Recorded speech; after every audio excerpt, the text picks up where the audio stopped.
Progress. All right, I'll call the Wednesday, May 22nd, 2024 meeting of the Essex Junction City Council to order. And I'm going to read this briefly as we start.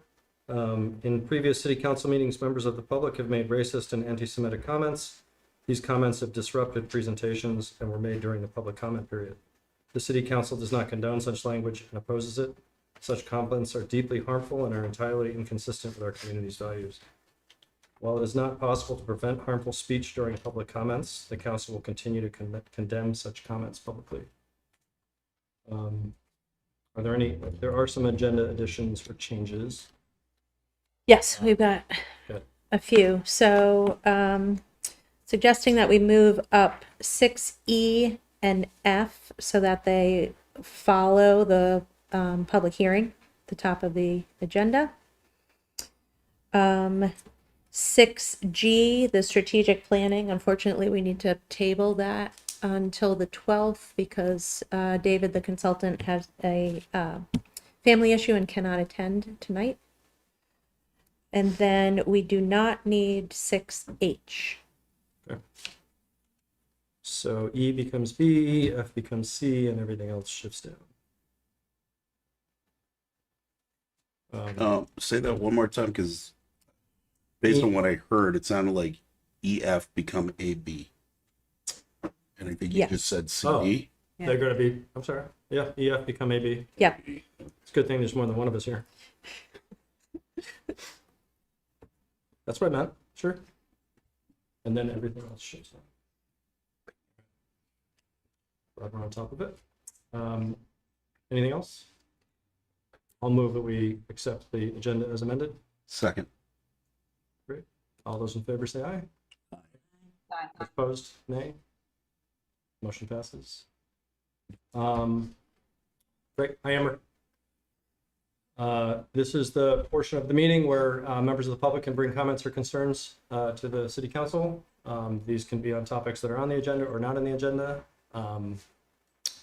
And is there anyone in the room that has anything they'd like to discuss prior to us getting started? I don't see any hands up in the room. Switching over to Zoom. Is there anyone on Zoom that wants to comment as part of public to be heard? Mike, is that a hand? That's a hand. Mike Sullivan. Good. I was searching hard for the icon. What is all the materials piled behind big lots for?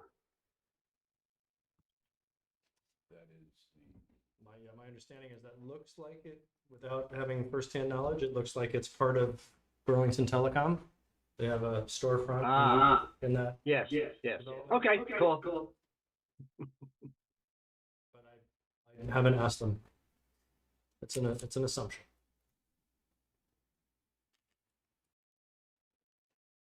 Is that it, Mike? All right. Is there anyone else on Zoom that has anything they'd like to talk about with the council? Doesn't look like it, so we will move on to a public hearing on the large water user rate. And is there a motion to enter into a public hearing? So moved. A second? I'll second. Great. A motion and a second to enter in a public hearing. All those in favor say aye. Aye. Aye. Motion passes. We are now in a public hearing on the large water user rate. I think we have Jess here. Good evening, everyone. Hi, Jess. I'm gonna share my screen.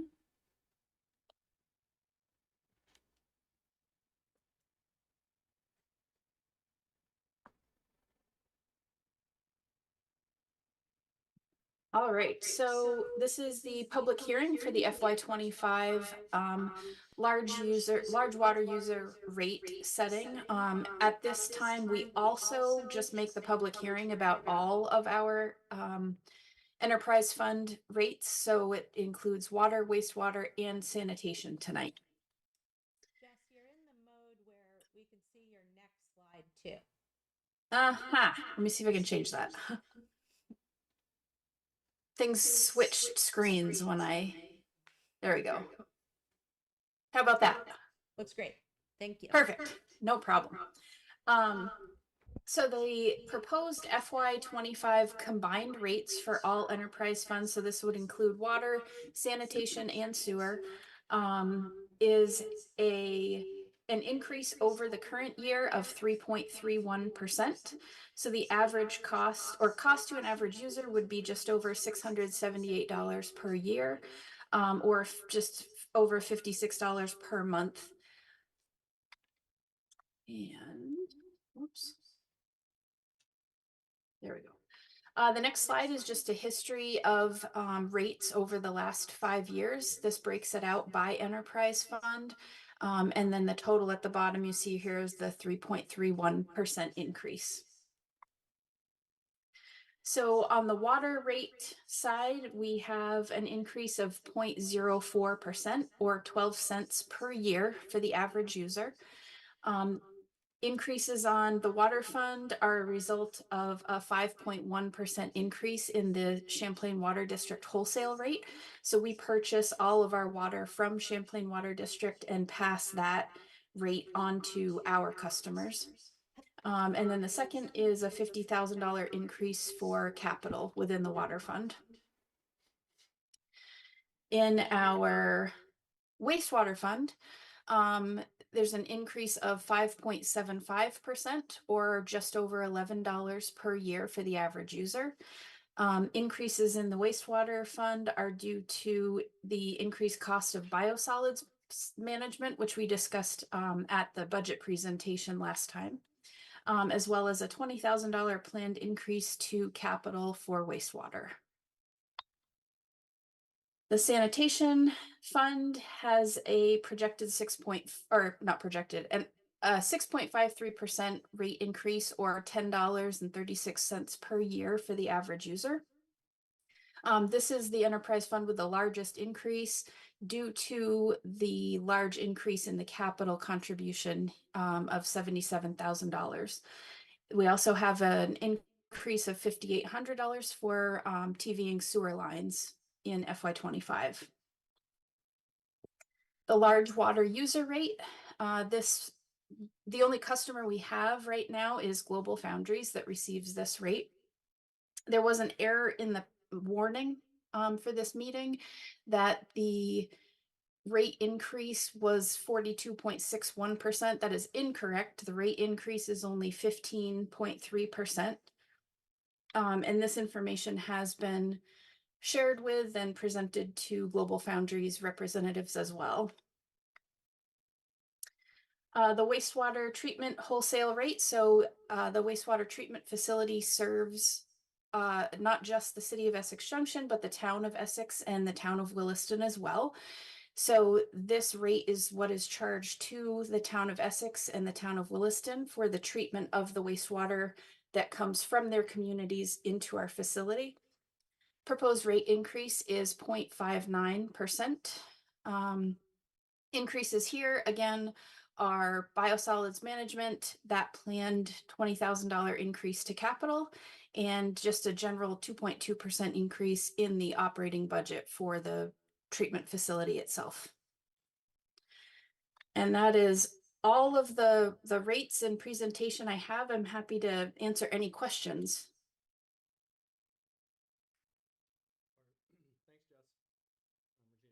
Anything that you wanted to add to that? I don't. Is there any questions from counselors? No. No. I have a detailed question that I think I know the answer to, but I'm going to ask it anyway. The error in the warning, do we need to have another public hearing?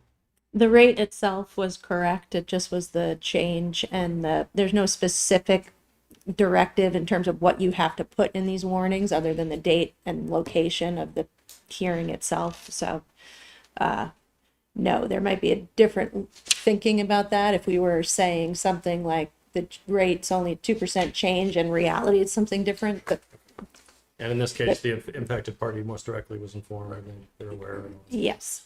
Yeah. Okay. Are there any members of the public present here or on Zoom that have any questions about what we just talked about, the wastewater sanitation and water rates? I don't see anyone in person. Online, Harlan Smith. Yeah, hi, can you hear me? Can hear you. I didn't get a chance to read all through the packet, and I'm not sure if this information is in there, but I was looking at I noticed as Jess was going through the slides, the increases to capital, I think in all three departments. And I'm not sure if all of them were increases or if one of them was a standard $50,000. And then there was an increase of a 77, and then I think an increase of 20,000 to the capital. And I'm just curious how those numbers came about. Or is there some planned infrastructure ahead of time? Has there been a shortfall in the past of not being able? So I was just curious as to where how those numbers were generated. Sure. So the increases in capital in all three funds are planned increases. So the water has a $50,000 increase over the current year. Sanitation has 77,000, and wastewater has a $20,000 planned increase.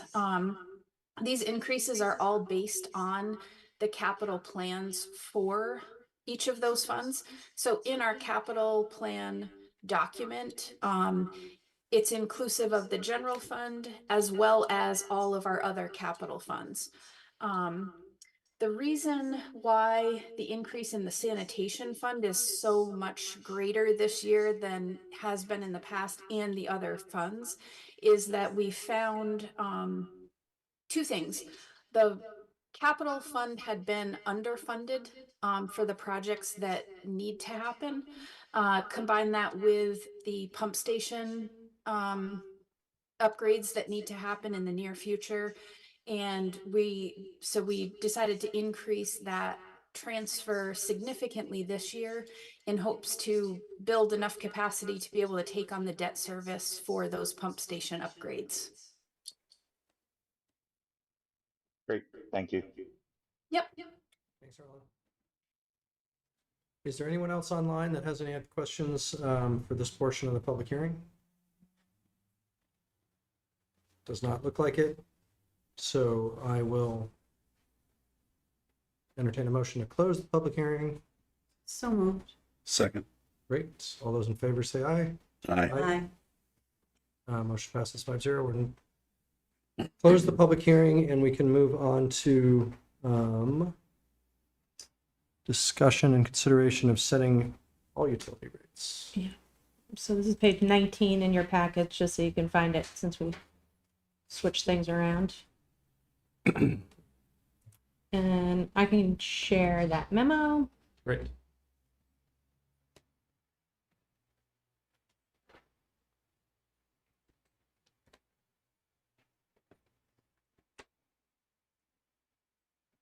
These numbers are based on everything we just discussed. But what I cannot remember is I know what the recommended motion is, but if we need to, I can never remember if we need to actually read those rates into the record.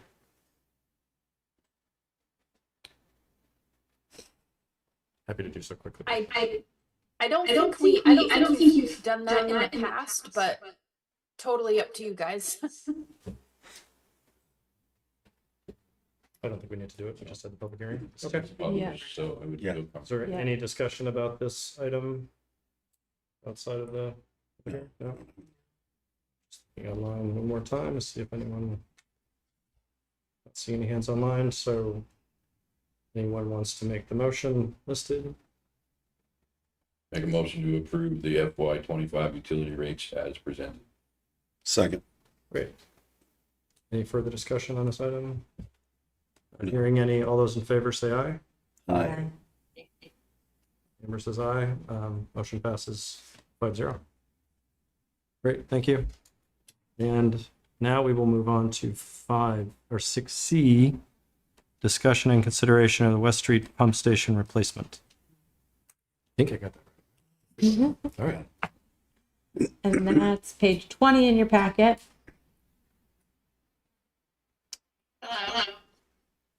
Hi, Chelsea. Hi there. Hi. So I'm coming today with not the best news, but our West Street pump station, which I talked to you in previous months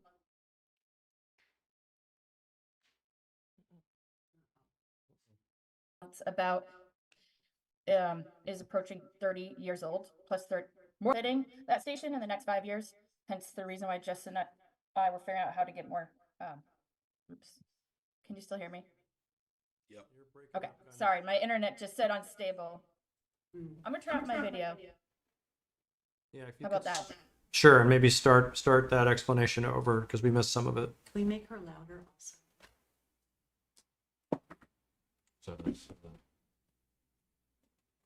Good now? Yes. Sound good? Go ahead. Okay. I don't know where I cut off, so I'll just start from the beginning.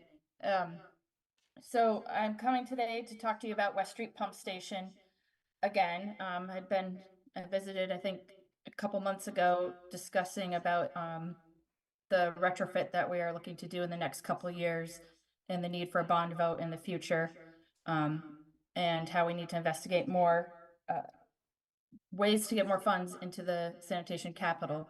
But however, since then, West Street Pump Station has decided to, one of the pumps to break catastrophically, or very close to breaking catastrophically. And after some investigation, the only solution at this point in time is to do almost a complete replacement of the pump. This is the pump station that is always of greatest concern. It is for a couple of different reasons. One is it's one of our largest pump station flow-wise. Another is it has no emergency storage like other pump stations, and it's at an elevation where it is the one that is most likely to back into households on West Street Extension and in the dentist office there. That is why we have an emergency generator, so that if the power goes out, that pump station can continue to run. Versus other pump stations, we have hours or up to a day of storage without having to worry about power to the station. So this is the most significant risk. The good thing about this is that the town of Essex pays for half of the cost for this pump station, since a lot of their flow goes through this pump station. So we did try to work with them. They had a spare pump kicking around, and we were hoping we could just rebuild the motor of it. Unfortunately, after working with the vendor for the pump station, it's not compatible for several different reasons. So we couldn't take that path, but we appreciate them helping out to try to save us all money. Meeting with Jess, we were looking to ask for the fiscal year 25 sanitation capital fund to be amended. The lead time for this pump is still functioning, but it's a ticking time bomb. And there's a long lead time for the parts, about 3 months. So it wouldn't come out of the budget until after July 1. The cost originally in this memo was $40,000, then split that between the town of Essex and ourselves. The good news is the price has come down a bit because we looked at the parts we needed again and realized we didn't need a few of them, so we were able to cut the costs. So likely it's going to be closer to $30,000 total project cost. So that's encouraging. Are there any questions? I have a question, and is the town ready to approve this on their end? It sounds like Yep, they're yep. amenable. I talked to them today. They are just putting whatever the cost is going to be, their portion, in a memo to the select board via reading file. It's below the threshold that they feel that their board needs to act on, and I think that their capital funds for sanitation and water they have like a joint capital, is my understanding, and it has a little bit more cash flow compared to ours. So it's not as big of a concern for them as it might be for us right now.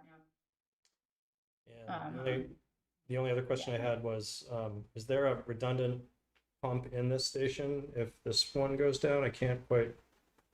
So What's the backup? there's only two. Yeah, I didn't explain that. There's only two pumps in this pump station. They alternate. every cycle, so they each run about 3 to 4 hours a day total, but it's literally probably every 20 minutes a pump's running for a couple minutes, then turns off.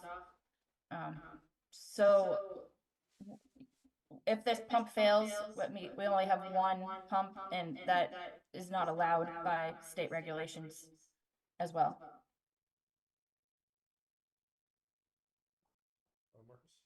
So you mentioned the overflow or the extra storage. I'm curious, I mean, we're not addressing that with this ask, but I'm curious about the project that was already on the books for us for the West Street. Did it include that piece of this puzzle? Because it sounds like it would be useful, let alone necessary. And so I don't know if you would do that as part of this, because since you're having to do this work, or if that's just going to come later as, I don't, where it comes on the capital list.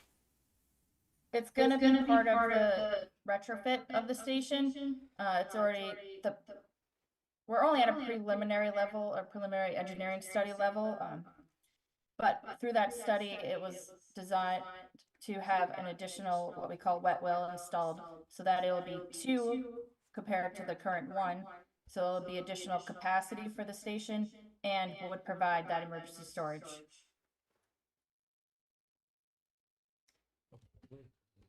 Chelsea, you're saying that the cost of the total replacement is going to be around 30. So does that mean the town and the city will split it like 15,000 each? Is that what you're saying? Yeah. Okay. I just didn't have updated costs at that time, so we planned for the worst case scenario in case something goes wrong as we install it. Sure. And such, yeah. I'm good. You guys have covered my question. I have one more question, just to understand timeline. With this particular ask, how quickly do you think we can get the new piece in? I understand that it could take a few weeks to get said order complete and received, but I'm just curious what you think that timeline actually looks like. The quote said 12 to 14 weeks.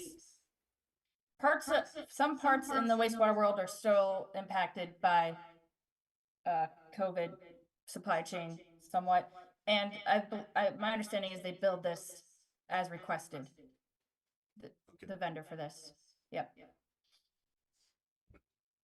And then the other thing we're going to do is when we start to design this, past the preliminary engineering study, we'll work with engineer to see, if we could change our design to knowing that this pump is going to be brand new.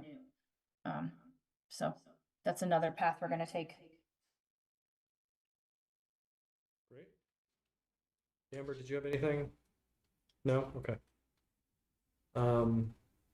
Regina, anything to add? No? Okay. Anyone in the room have any comments or questions on this item? Or on Zoom? Give it a minute for Zoom. I'm not seeing any hands. Sounds pretty straightforward. There's a recommendation at the bottom of packet page 21. Someone wants to make a motion off that. So let me just ask a question real quick. Are we being asked to approve the amended capital plan or approve this expenditure? Thing has to be the amended capital plan, right? Because we took away a project. I'm sorry, I didn't mention it. We are postponing doing a year of capacity collection system capacity evaluation to free up money to afford this emergency repair. And then you will see that the ending fund balance is pretty scary. If another pump fails, it's going to be a little scary, but hopefully that's not the case. And we'll just figure it out if that happens. Sorry, back to that request for a motion off the recommendation in the bottom of 21. I'll move the council approve the amended fiscal year 2025 sanitation capital plan to include the West Street Pump Station emergency pump replacement. Second. Great. Any other discussion? Doesn't look like it. All those in favor say aye. Aye. Aye. Motion passes unanimously. Thanks, Chelsea. Thanks, Jess. Thank you. Thank you, Chelsea. All right, so Want to make sure I'm right here. Those things were done. Looks like we're moving on to discussion with Brad Luck from EJRP. It's in person. How's it going? Welcome. Thanks. How are you? Good. Things are a little out of order. Just got to find you here. I'll see you. Shoot, now I'm sharing page 11 of the. Yes. Gotcha. Welcome to tonight's city council meeting. Thanks. 6-month look back. I do have more information than what's on the pages, so I'm not just going to regurgitate what's out there. But looking back, the winter lights in the park, the train hop this year, we had 12 locations, over 1,000 people participate coming through the city. Letters to the North Pole, where kids can drop off letters to our mailbox at Maple Street Park, and we ship those off to the North Pole, and they get a letter back. The Giving Tree, this year we raised over $2,000 to support 65 kids in the city to provide them with winter gear. Essex Has Talent was held back in February with 300 attendees and 20 youth acts, and the Egg Hunt had over 900 participants at Maple Street Park back in the spring. These are the programs that we've been operating. I'm sure I didn't capture all of them, but this is kind of the gist of what's been happening. Obviously, some of them have multiple sessions, many participants. Some of them are just one-off kinds of things.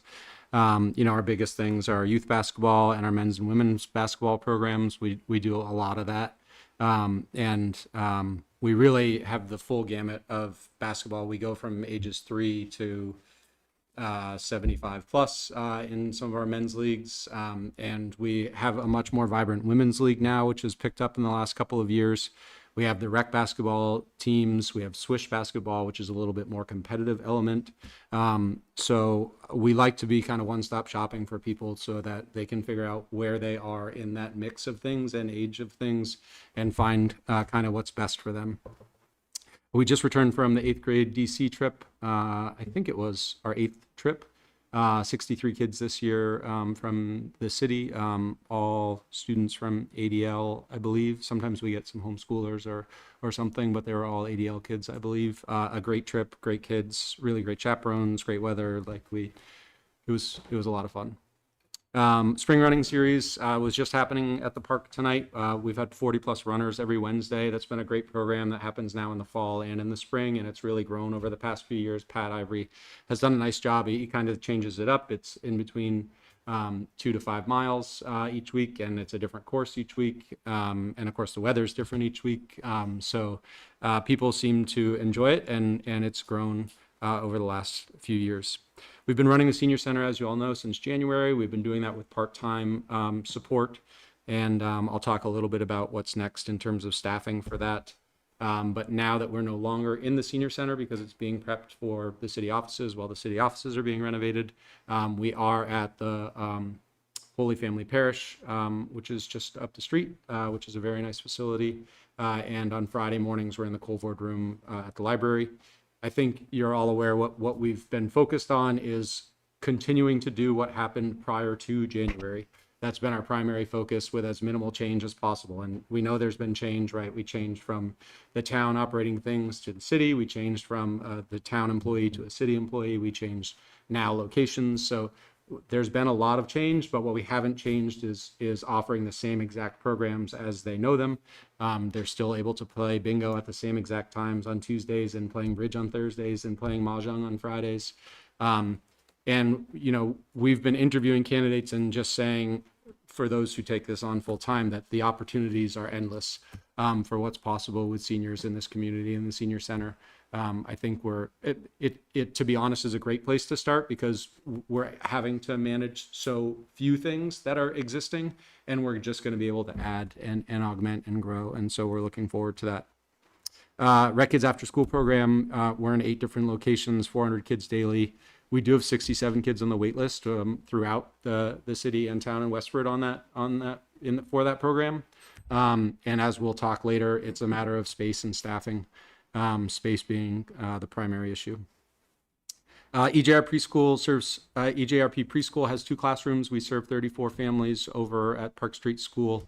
This has been 15 years. We're ending our 15th year, which is really crazy. We started out at Maple Street Park many moons ago, and every summer we're moving to one of the elementary schools, and then added a classroom at Park Street and one at Maple Street, and then two at Park Street. And as we'll talk about soon, are continuing to grow there.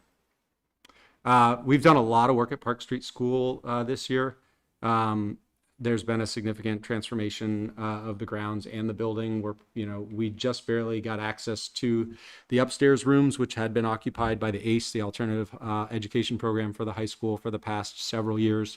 Originally, when EJSD dissolved, the Essex Junction School District dissolved and became part of the Essex Westford School District. At the same time, the city assumed ownership of, the then village assumed ownership of Park Street School.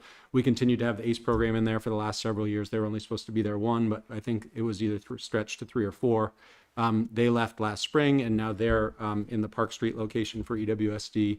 And so we're assuming those top 2 floors. One will become a classroom. The other one has become kind of a multi-purpose room. It's big enough to, in the eyes of a 3 to 5 year old, be a gym. And so that's kind of the role it's serving. So it's really nice for them to have some added space and get out of the classroom, especially in the winter months sometimes when it's just not ideal to be outside. Maple Street Park, if you drive by any night, basically after 4 o'clock, it's cranking, and it's May. The pool's not even open. There's Little League Baseball, there's ADL Baseball, there's Essex Youth Lacrosse, there's 802 Lacrosse, there's people in the skate park, people in the basketball courts, people on the in the bike park. It's just a really happening place, and that's a lot of fun for us. It's a good change for us as spring comes around, because we get to see faces, and then it gets really intense for 10 or 11 weeks with the pool and camps being open, and then we have this deep dive in September where everybody goes back to school, but it's just a really busy happening place. Facilities wise, it's always just a good reminder that over the last couple of years, EJRP Grounds and Facilities Department has assumed responsibilities for buildings throughout the city, which I'm calling facilities on here. We're still kind of working through all of that language, but those folks have been extremely busy. They've done the Park Street School renovations and renovations at the pool house, a lot of work with the library, and of course the 2 Lincoln project and standing that up. And of course that will continue to be a project for many months to come. The senior center is having some minor renovations done now, and we hope some additional renovations once it becomes a senior space again. And we also, through our department, operate Veterans Park in terms of the fountain. And so we turn that on and find out what's not working from the fall and repair those things and get it up and running. So it is running. And, just in terms of that, there's kind of a conversation of who owns that space. And it's never been really a parks function. And so I think we're sorting that out internally, but I think there's also probably some sorting out at some point of how the future of the maintenance of that park gets funded. It was obviously built, I think all on donations and money that was raised throughout the community. But I don't know as though a plan was ever put forward of maintaining that park. And I think you've talked about it before, Elaine, that it's in need of some repair. And well, this came up during the separation negotiations. A couple of times at least I recall that, it is despite the separation, it is honoring Essex, like Junction and town. And I think there were conversations around how that would be still shared. Nothing was put on paper, but I think, it makes sense to reach out to the town as we talk about this more and see, know that we get a ton of pushback on that, but sorry, interrupt you. Oh no, I will leave all those conversations to you. You tell us. You could just let you tell me how those go, and we'll tell you. Then we'll go from there. 6-month look ahead. I'm flying through this, so if you have questions, stop me. I realize I appreciate you having us on every so often, but I don't want to occupy too much of your agenda. Summer program, staff, park, and pool. It's all upcoming.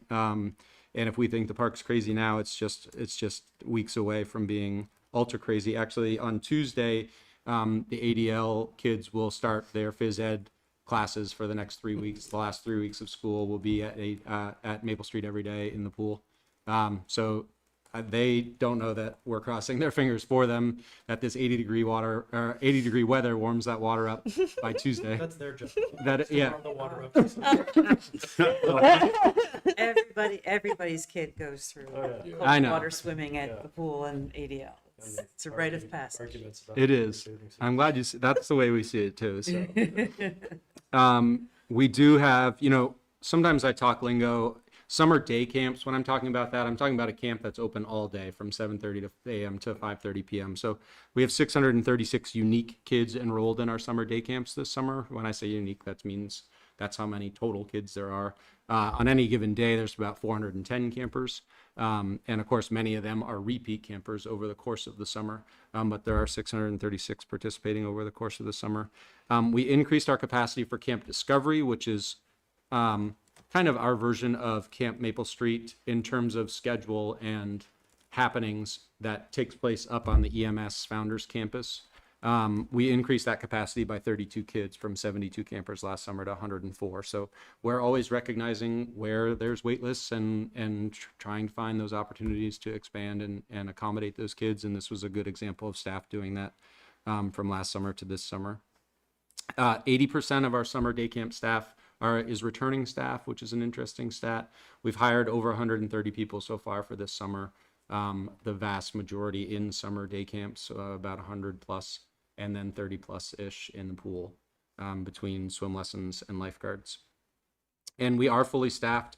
We're still taking on a few people, but we're fully staffed for the first time since pre-pandemic, since 2019. And so it's taken that long to get to this point. And we're pretty close on full-time staff as well. So we've seen a significant change, I would say, in the last 18 months or so of availability of those things, part-time and full-time staff. Events, we have the parade this weekend, so hopefully you're all around for that. Knock on wood, the weather seems to be good. Flirting with some afternoon showers, but seems like the morning is good.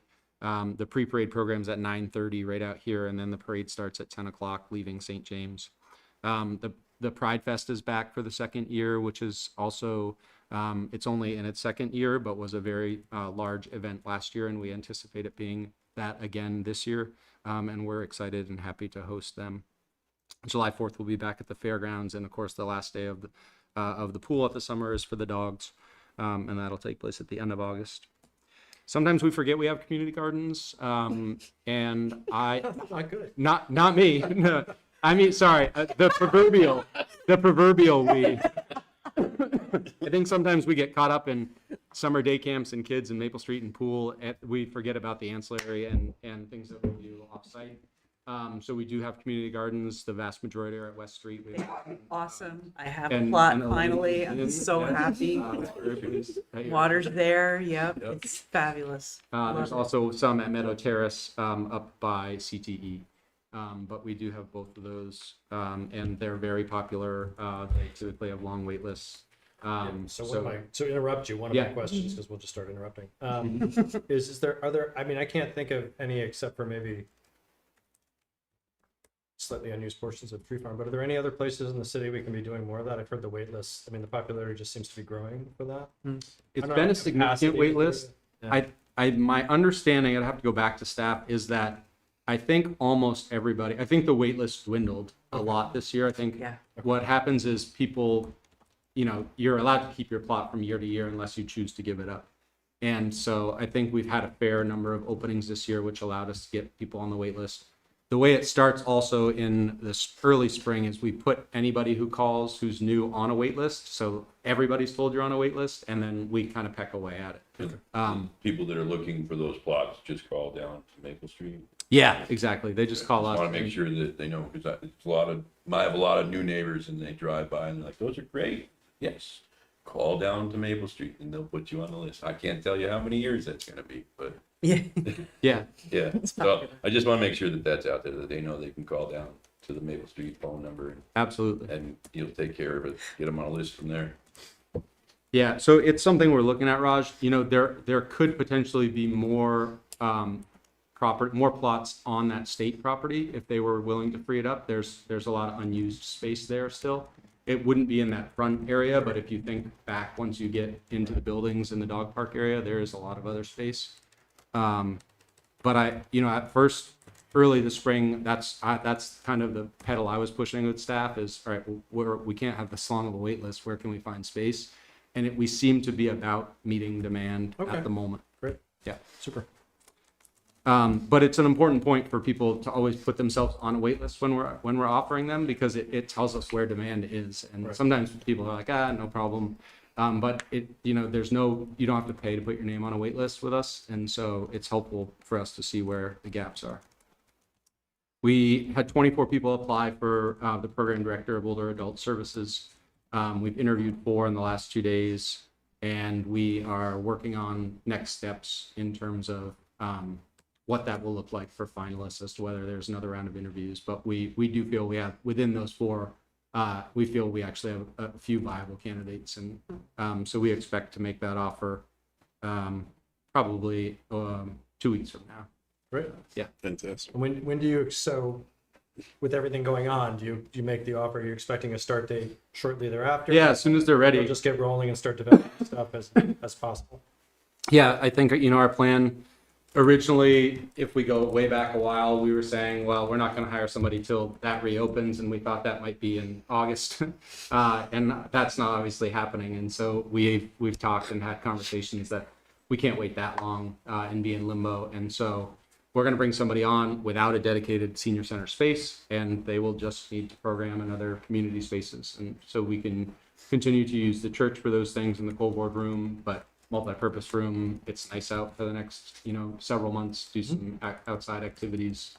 Okay. They'll just need to be a bit more creative without having dedicated space. Well, that programming, that part of their job, that programming focus, is that really just within the senior space? Or are we talking about all senior because you have a lot of programs that happen at Maple Street and other Tai Chi, things like that are open and accessible to older adults.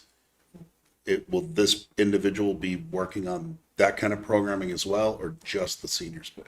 No, not, yes, it will be senior programming inclusive of the senior center. Okay. So the focus will be obviously creating a vibrant center that has regular programs and activities and participants, but also thinking about general programming for the 55 plus age group. And we've been talking a lot in these interviews in the last couple of days that the senior center and the programs that currently offer are wonderful and great and have a dedicated following. It's probably a total of 50-ish people, and it's probably an average age of 75-ish plus.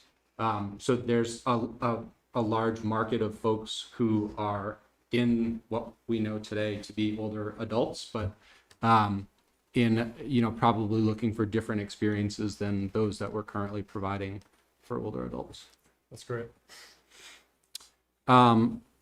We do have plans. We've a little bit been waiting for some of this city stuff to settle in terms of the city's strategic plan coming up, to not confuse people with multiple efforts. But we do have plans to go back out and put an RFP out for a new EJRP master plan and facility feasibility study. Our master plan is long expired, and we didn't renew it for all the reasons you can imagine of what's happened with recreation in the last 5 years. Now that there's some clarity of we're here and here to stay, I think it's time to get something on the books for a master plan. And we're going to talk about space a little bit, and that's why facility feasibility study is going to be a part of that. We're open to Rec Advisory Council conversation whenever you're ready for it. I think I've said this maybe before. During my tenure at EJRP, I've had a Recreation Advisory Council longer than I have not. And it just, again, thinking about what's happened with recreation in the last 5 years, from switching from EJSD to the municipality, and then the consideration of the recreation district, and then co-location, and then merger, and now. Are you saying there's been some things? I think there's at least clarity now. It really didn't make sense in all of those cycles to start a new Rec Advisory Council if we didn't know who it was going to be serving and what population and all of those things. So we're just open to the conversation whenever it gets to you all. I just wanted to make sure that that was Yeah, I mean, I clear. think it might, after reading this and hearing what you're talking about the master plan, it would seem to make sense that they'd be involved.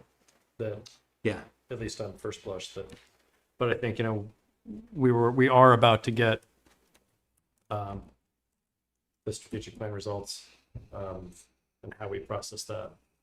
We'll have to see, but it would be, I'm sort of assuming, but I guess I should ask, what public input, we don't have to talk about it right now, but when you start developing that RFP, I think we'd be curious to see what the community involvement portion of that would be. Yeah. And whether we push ahead a rec advisory committee for that, Mhm. or still wait. I guess it depends on timing but I feel like it'd be great to start that process regardless of the timing of the master plan.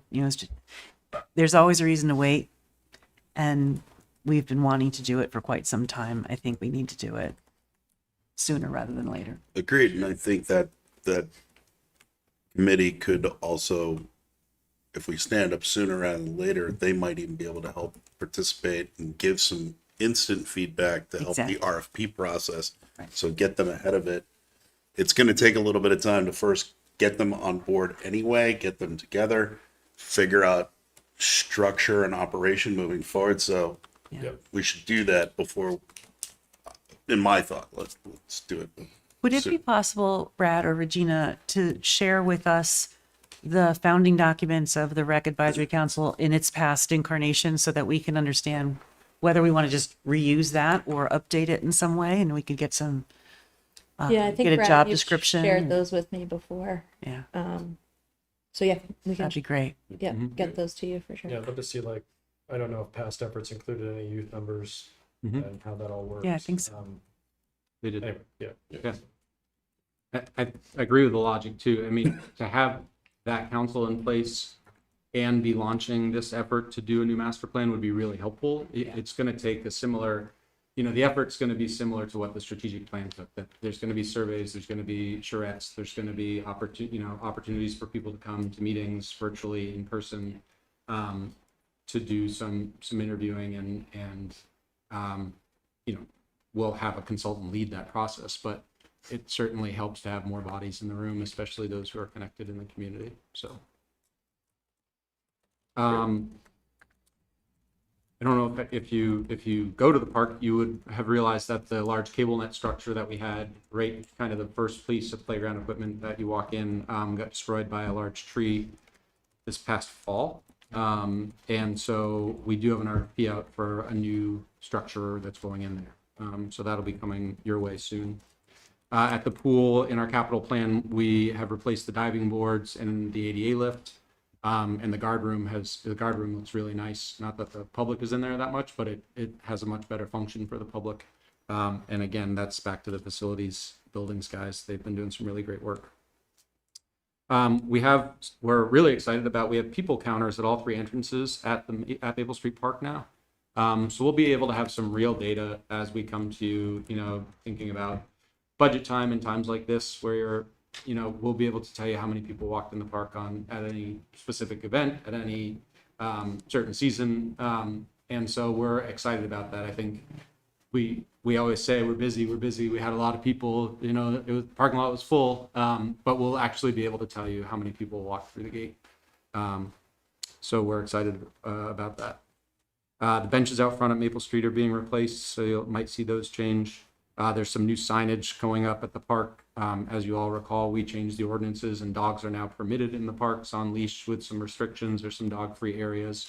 All of those places are, you'll see the doggy pots and all those things coming up. So all that's happening. I was mentioning earlier the preschool. So we've now have those 2 rooms upstairs, and one of them is going to become a age 2 and 3 room. That we're already full for enrollment for that and full for enrollment for the other 2 rooms. My preschool director wouldn't maybe like if I said it, but if I had a second Park Street school, I probably could fill 3 classrooms in there, 2 right now. The demand is really high for pre-K childcare and education. I think ours does a really good job with the social emotional things that kids need from ages 3 to 5, but also does a really good job with the academic and educational components. And so I think through word of mouth for many, many years, as many of you are aware, our program has existed and I think served our community well. And I think it's in really high demand right now. So if I may ask then, the short and long term, looking at Park Street School, because if we're not meeting the need, and again, we have to assess whether or not we want to meet said need. But that being said, if we're looking to try to meet that need, it sounds like the potential is Park Street School is not our long-term answer. Would you agree? Well, my preschool director's not here, so I'll say whatever I want. There's this delicate balance, I think, in the world of preschool, and of being small and quaint and community oriented, and a point, and I don't know what that point is, where you become a center and you become 6 classrooms and 18 teachers and I appreciate this about our preschool director, Christina. She wants the smaller end, at least in terms of how it feels and how it looks, both for kids and families and staff. And so if it was like another Park Street School somewhere else in the community, it might work, because then it doesn't feel like one big, huge school or center. And so this is that tricky spot we're in. But I think demand is there. There's also so much happening with pre-K stuff in the legislature. You know, there was an original proposal of all 4-year-olds are going to go to pre-K in school buildings, was the original bill that was brought out. And that obviously got modified drastically, and that's not where things ended up, and I don't think it will anytime soon. But there is heightened awareness, I think, now statewide about the importance of quality childcare and quality education for the under 5s, and hopefully that keeps expanding. Right now, the Act 166 benefit only starts when you're age 3. The most expensive care is from 0 to 3, and it's due to the ratios of kids. The number of staff you need to staff a 2 and 3-year-old room is the same number of staff you need for a 3 and 4-year-old room, but you can get 6 more kids. You can actually get 8 more kids in the room, so you can spread the bill by that many more people. Right. So I think there's still a lot of work to be done, but I think demand is there, and if I had the space, I'd probably push us to open more. Excuse me. The trick is, when you open a 2-3 room, you need some place for all of them to go for the 3-4 and then the 4-5s. So it's not like, hey, we'll just open 1 more classroom. Right. We have to open 3 more classrooms. Yeah. Because we need a new 2-3 room and a new 3-4 room that can absorb the 2-3s when they grow, and the new 4-5. So growing, you grow fast, and that's how you become center-esque. And so the trick is maintaining that small town feel, but serving as many people as possible. Yeah, I think for me, I feel like this has been one of the essential cornerstones of what makes Essex Junction great, is that early education opportunity for kids in this community. I've always been a little concerned that we've not been able to meet that full need, but I also see this too, is that if there's always a list, then it's going to feel inaccessible to many who might look at our community as a place that they want to move into. Because this is I think this is a real attractor to drawing young families into our community. And so I hope to continue this conversation sometime in the future, but that's my thinking around this. So thank you. Rec kids in the fall, we just did registration. We have 435 kids registered. We did not increase the price of rec kids after school care from this year to next year. And again, that's a reflection of the changes that are happening statewide, with subsidies, with reimbursements. We felt that feel that the intention of what's happening on a state level is to reward and augment the amount of money that programs have to invest in their people and their facilities, but also to keep costs down for families. And we think we're able to do that this year with those changes that have happened in the state. And even though our staff salaries are going up and the cost of gas and water and supplies and materials are all going up in healthcare, we did not increase our prices from this year to next. And I think it's an important recognition. It's not generally wise practice to do that from where I'm sitting. You should generally have, even if it's a small increase annually, but we're just feeling like that's the appropriate thing to do and continue to monitor. We want to see how a year of these new reimbursements and subsidies shake out and then go from there. Okay. Just experiencing UVM not raising tuition for a number of years and seeing what it's doing to the campus right now. What are you saying? Yeah, It's not. exactly. That's why it's not, I wouldn't say it's good or best practice. It's not, but I do think that there's a threshold, and I don't know where it is, where people start to say, if it costs that much per day, should I just send my kid home or at a certain point or at a certain age? And I think they're better served in our schools, in our spaces, and with our staff and with the programming that we're operating. And we were kind of increasing by a quarter, 25 cents a year. And so we just put the brakes on that for 1 year to see how this new system, I don't know if you're aware, but the thresholds for which you qualify to get state subsidy for any licensed childcare went up significantly last fall, just went up again in April, and they go up again in October. And so what we're seeing already is many more families qualifying for aid or qualifying for much more aid and getting their summer camps or their after school care paid for. And so that's a really good positive thing, because it can be really expensive for families. Yeah, I just feel like I need to say it out loud for everybody at home. We still need to make it as cost neutral for the taxpayer. I mean, like, Yeah. this has to be neutral, or as close to it as. Yeah. It's- Well, it's all in the program fund in that perspective. There's, Yep. there isn't any money other than, like, if you consider the overhead to pay for the office space and things for childcare, full-time staff. But otherwise, all of those revenues and expenses come out of the program fund. Facilities, upcoming projects to Lincoln, the library entrance project, and we just had some roofs replaced over at Maple Street. Staffing wise, just thinking a little bit about our staff, we have 3 staff that are participating in a statewide licensed childcare leadership program. I have 1 staff who's taking undergraduate classes, 1 who's taking graduate classes towards a certificate, 1 who is graduating with a master's in early childhood education. We have 3 staff that are registered for the CPRP, which is the Certified Parks and Rec Professional Exam. In addition to 5 staff that already are CPRP and 1 that's CPRE, which is Certified Parks and Rec Executive. I think it's important to comment on this just because I think it's pretty unique that to have a staff and so many in one department, and not just a department within the city, but look at other rec departments that are doing that formal professional growth. I think everybody does some things in studying and works on their own. But we have a lot who are taking advantage of some pretty significant professional development opportunities.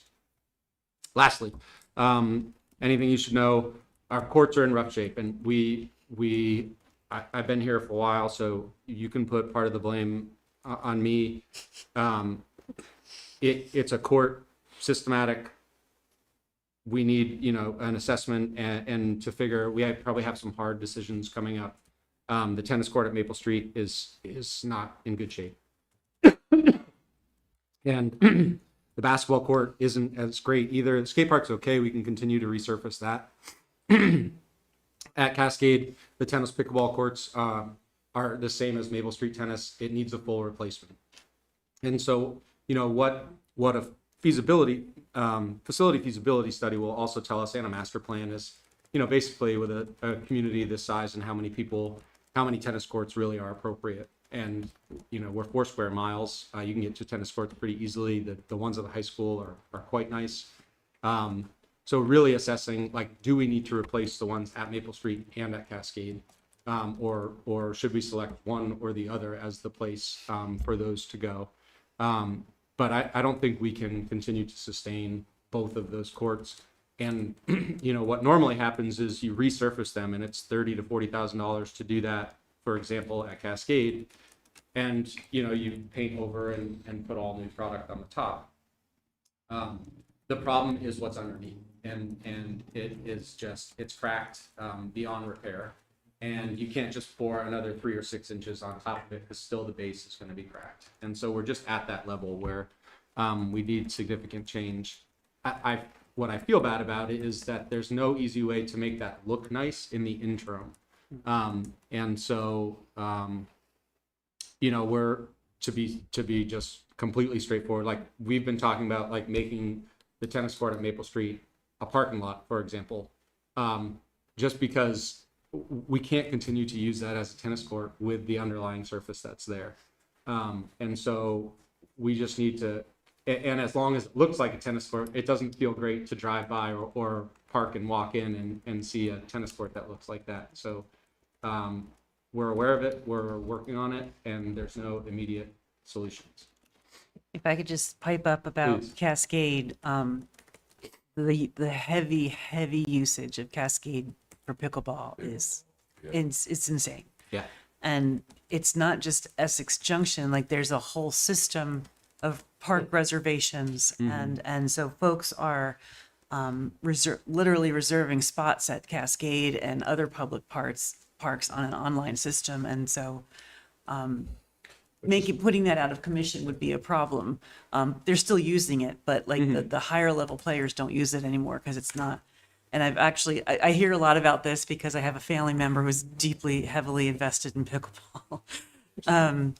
And there's a need in the county for tournament level facility for pickleball. And folks have seen on Cascade where there's that drop, that side, you know, how you're on the road and then the hill goes down and then the courts, like that would be a great spot for bleachers. And, you know, and then, so considering like countywide use, it's a free public park. I know that Essex Junction residents pay for it, but all the pickleball courts across Chittenden County are being used heavily. But also at Cascade, it's the basketball courts are a mess. They're bad. So really, it needs a whole, not just the courts and the pickleball part, but like the baseball field seems to be great, but the rest of it, yeah. Yeah, it'll be interesting to see what comes out of this facility. Yes. Yeah. Yeah. You know, the reservation system is turning into a bit of an issue too. Also being aware of another pickleball player in my house. Starting to play out interestingly. Pearl Street Park over there, people arguing about what a reservation is. Yeah. So that's, but the heavy non-resident users, it's going to be an interesting conversation as we talk about facilities, right? You know, like who's using them, who's paying for them, and it's just kind of how public rec works. I get it. Yeah. It's going to be an interesting conversation for sure. I mean, any given day, these groups are going like to Airport Park or to Rosignol or the Cascade or Sand Hill, and they're rotating. They're using all of them. So I don't know that there's anything that we can do because none of our other towns can do anything. It's the whole point. They're public parks. Yeah. So Sort of like a UMD kind of thing might have been. Well, and you know, I think the pickleball demographic, I would say there's money there, and absolutely. so we're not connected well enough in that system, and I don't know how organized that system is. But if we thought about the number of players that are out there and maybe in positions in their life where donating a sum of money towards dedicated pickleball, nice facility, maybe of interest, would be a way to expedite that process. Absolutely. Too. Because I feel like there could be a few out there that have some really deep pockets that could really help make it happen. I think that conversation, that fundraising and philanthropy conversation is something we're going to keep going back to with a number of different things. Great topic for the rec advisory committee. Yeah. I would also say though too, the feasibility, I hope that it, you know, and again, in talking about the pickleball situation, but other, you know, the other aspects of rec in our community, I hope that the feasibility study shows us through that lens of not just the amenities, not just the recreation of our community, but through the economic development of Absolutely. Yeah. Tree farm. drawing these people, you know, drawing people into our community from other communities to come play pickleball or whatever it is. Or But soccer. yes, whatever it Tree is. So I hope that this study will show us some of those indicators so that we can make those decisions around it. Yeah, Anyway. I'm curious about learning through that process, what we can do for adaptive sports and people with other abilities. You know, I've heard from folks about Cascade and a couple other courts, not just in our community, that people are scared to play on now because they don't want to hurt themselves. But anyway, yes, anyway. Don't need to derail you. But to that point, I did have a second question, which was along because of the comments you just made. Is there safety concerns on these courts at the moment? We've looked at Cascade. I don't think there's any general. Yeah, I think it's more to the individual user as to whether or not you have a comfort level. But I don't think to an average person that walking or playing on those courts, and we've looked at and had that conversation. There's no reason to shut them down, but it's more of a personal choice that that's not a space that I want to play for X, Y, or Z reason. Gotcha. Okay. Thank you. The last thing that's on here is space, and you know, we're out of it, and we need more, and for everything. And it's kind of what you were talking about, Marcus. It's indoor, outdoor, it's preschool, it's youth. We don't like. I think I could fill another 3 classrooms of Park Street School, but we don't have another Park Street School, so it's kind of a moot point, right? But if we said that's that's the goal, then we would need 3 more classrooms somewhere. We just don't have that kind of space. Teen space, adult space, older adult space. We're now in that game and talking about that, and whether or not long term, you know, having this be the senior space or some other space, multi-generational recreation space would be more appropriate. We have programs, leagues, rentals, childcare that all could use more space. We keep bringing people into Maple Street, and to your point, Marcus, Maple Street is a regional attraction and a hub. The pool, the facilities, even the playground in and of itself, you know, families come from afar or when they're visiting the area. It's a destination that people come to. And so, but we really started to learn this during COVID, when we've always known in this community that our schools are our recreational facilities, and that's the way it's been designed and accepted, and that's been fine. And but what we learned quickly is when the schools become unavailable, we really see exactly what we have access to, and it's not a whole lot. And so obviously the schools reopened and welcomed us back in, and that's where we are, and we have a great partnership and working relationship with them. They have their own challenges and needs that are school related and school sport related, and also trying to figure out their workforce and custodians and night custodians and hours that schools can be open. And what we're seeing and anticipating is some pretty significant changes in the coming years to all of those things that are going to dwindle our access to the schools. And it's not because they're just kicking us out. It's again for all rational reasons on their part. But we're seeing less and less time as it is, and more demand. And so we're at a significant crossroads, I would say, of needing some space at some point. I would like to add this to, I mean, I would like during that feasibility study to also understand if there's ways that we can get more use of the pool. I'd love to see the pool actually be a year-round place versus just 3 months out of the year.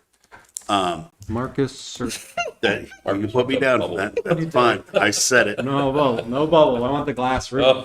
Okay, settle down.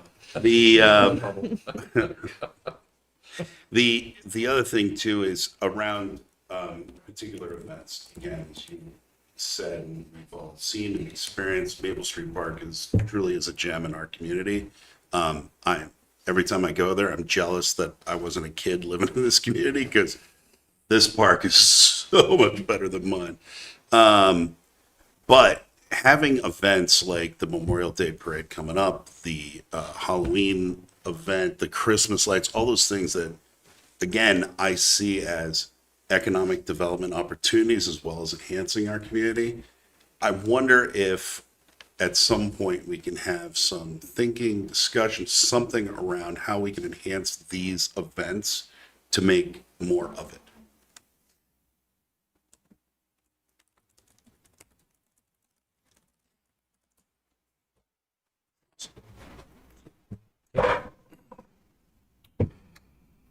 Is there anything else for Brad? I just had one quick question. I was driving by Stevens the other day, and there was some woodwork going on. They were trimming trees. Is that just general cleanup?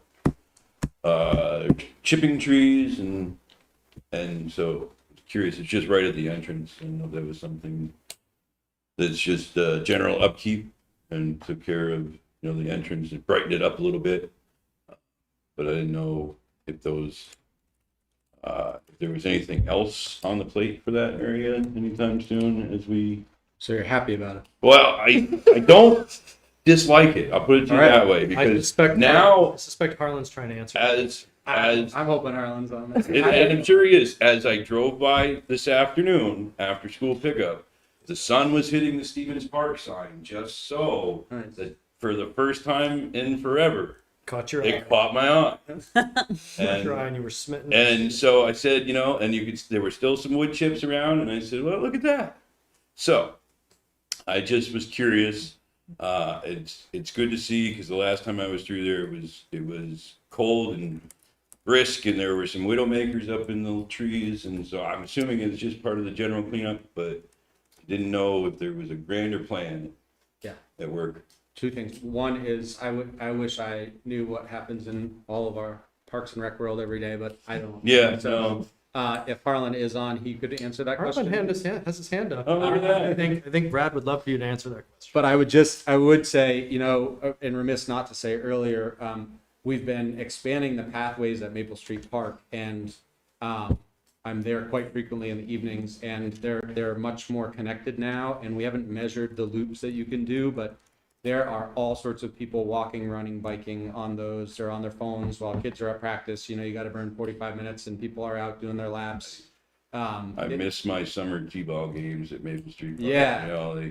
Those were great nights when my kid was out playing ball and we were just hanging out in the park because everybody was there. And now people are walking, and Harlan has developed a great partnership with CTE, and they have been doing all of the path work with their kids. And so most of the paths that you see, that if you go to Maple Street and you see some more paths that were added since last time you were there, it's because of the CTE students. They're coming back in the fall. They're finishing up still this spring, but that's been a really great partnership that we've had with them.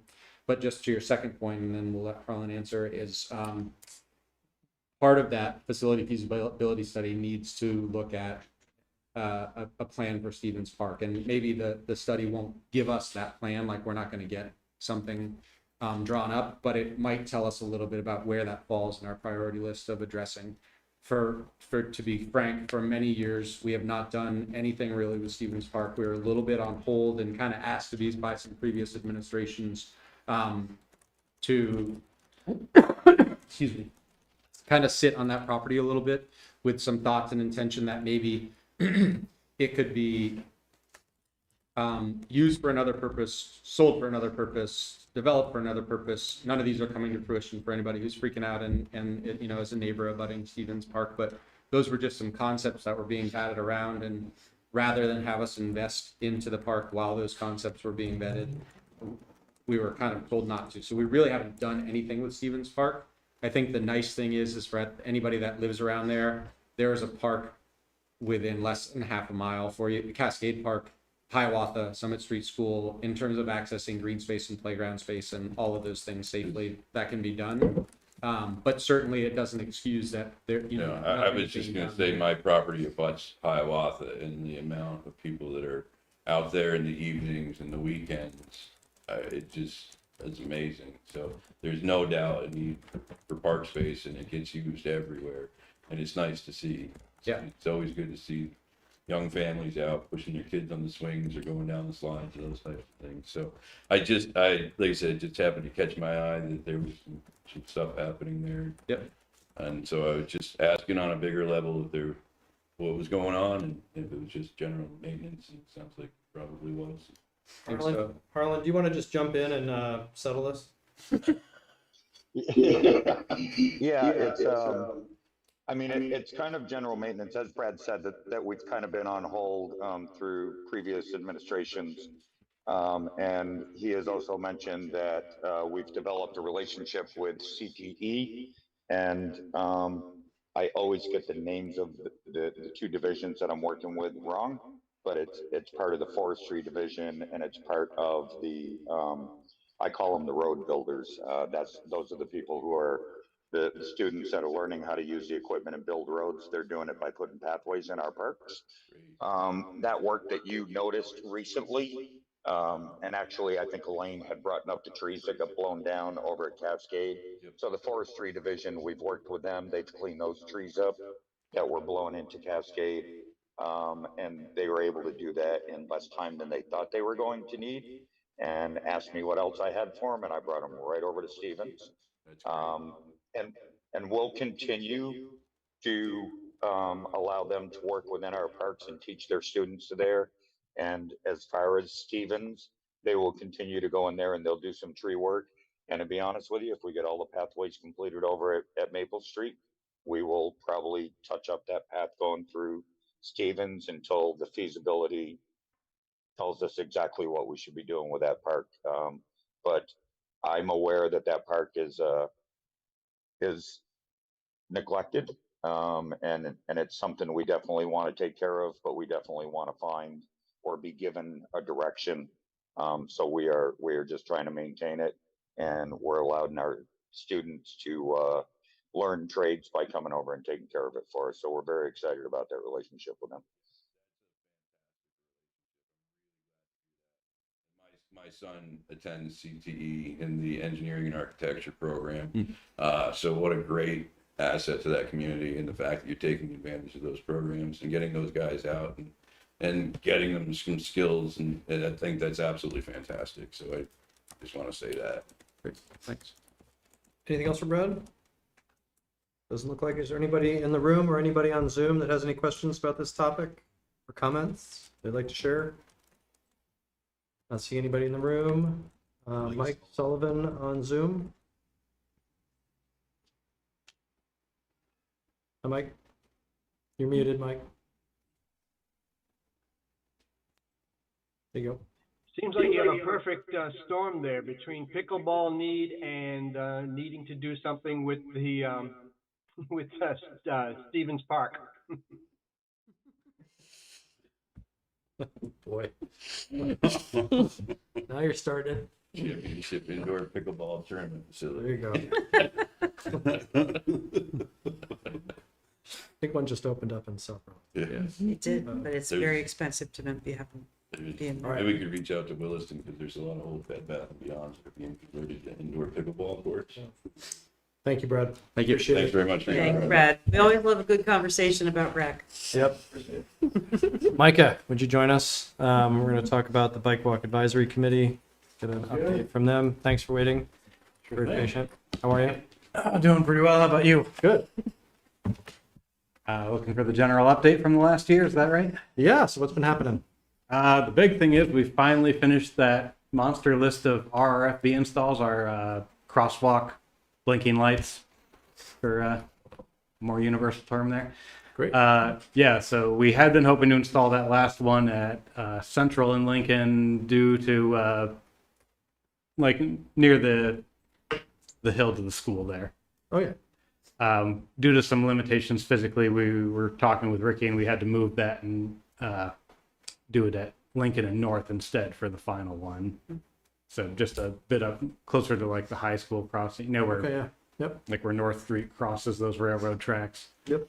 So that ended up being the location of the last one. So we've started moving on to some other projects. We did a public engagement at the Pride event last year. Just general public reach out, looking for feedback on, you know, the paths, any constructive criticism, things like that. Mm-hmm. Obviously, we had Chris join us, start working with him, and he's been an amazing resource to have on the committee. I really appreciate that. Great. We engaged with him on a project to review the Google data that existed for the Essex Junction mapping and fix some inaccuracy issues. We were able to provide feedback on, what paths actually exist versus what was on the map, and he was able to submit that to Google and get that updated. We've recently started engaging with the library on some projects there. We're funding the installation of a bike repair stand and pump that's going to go there right in front of the library. I'm really excited about that.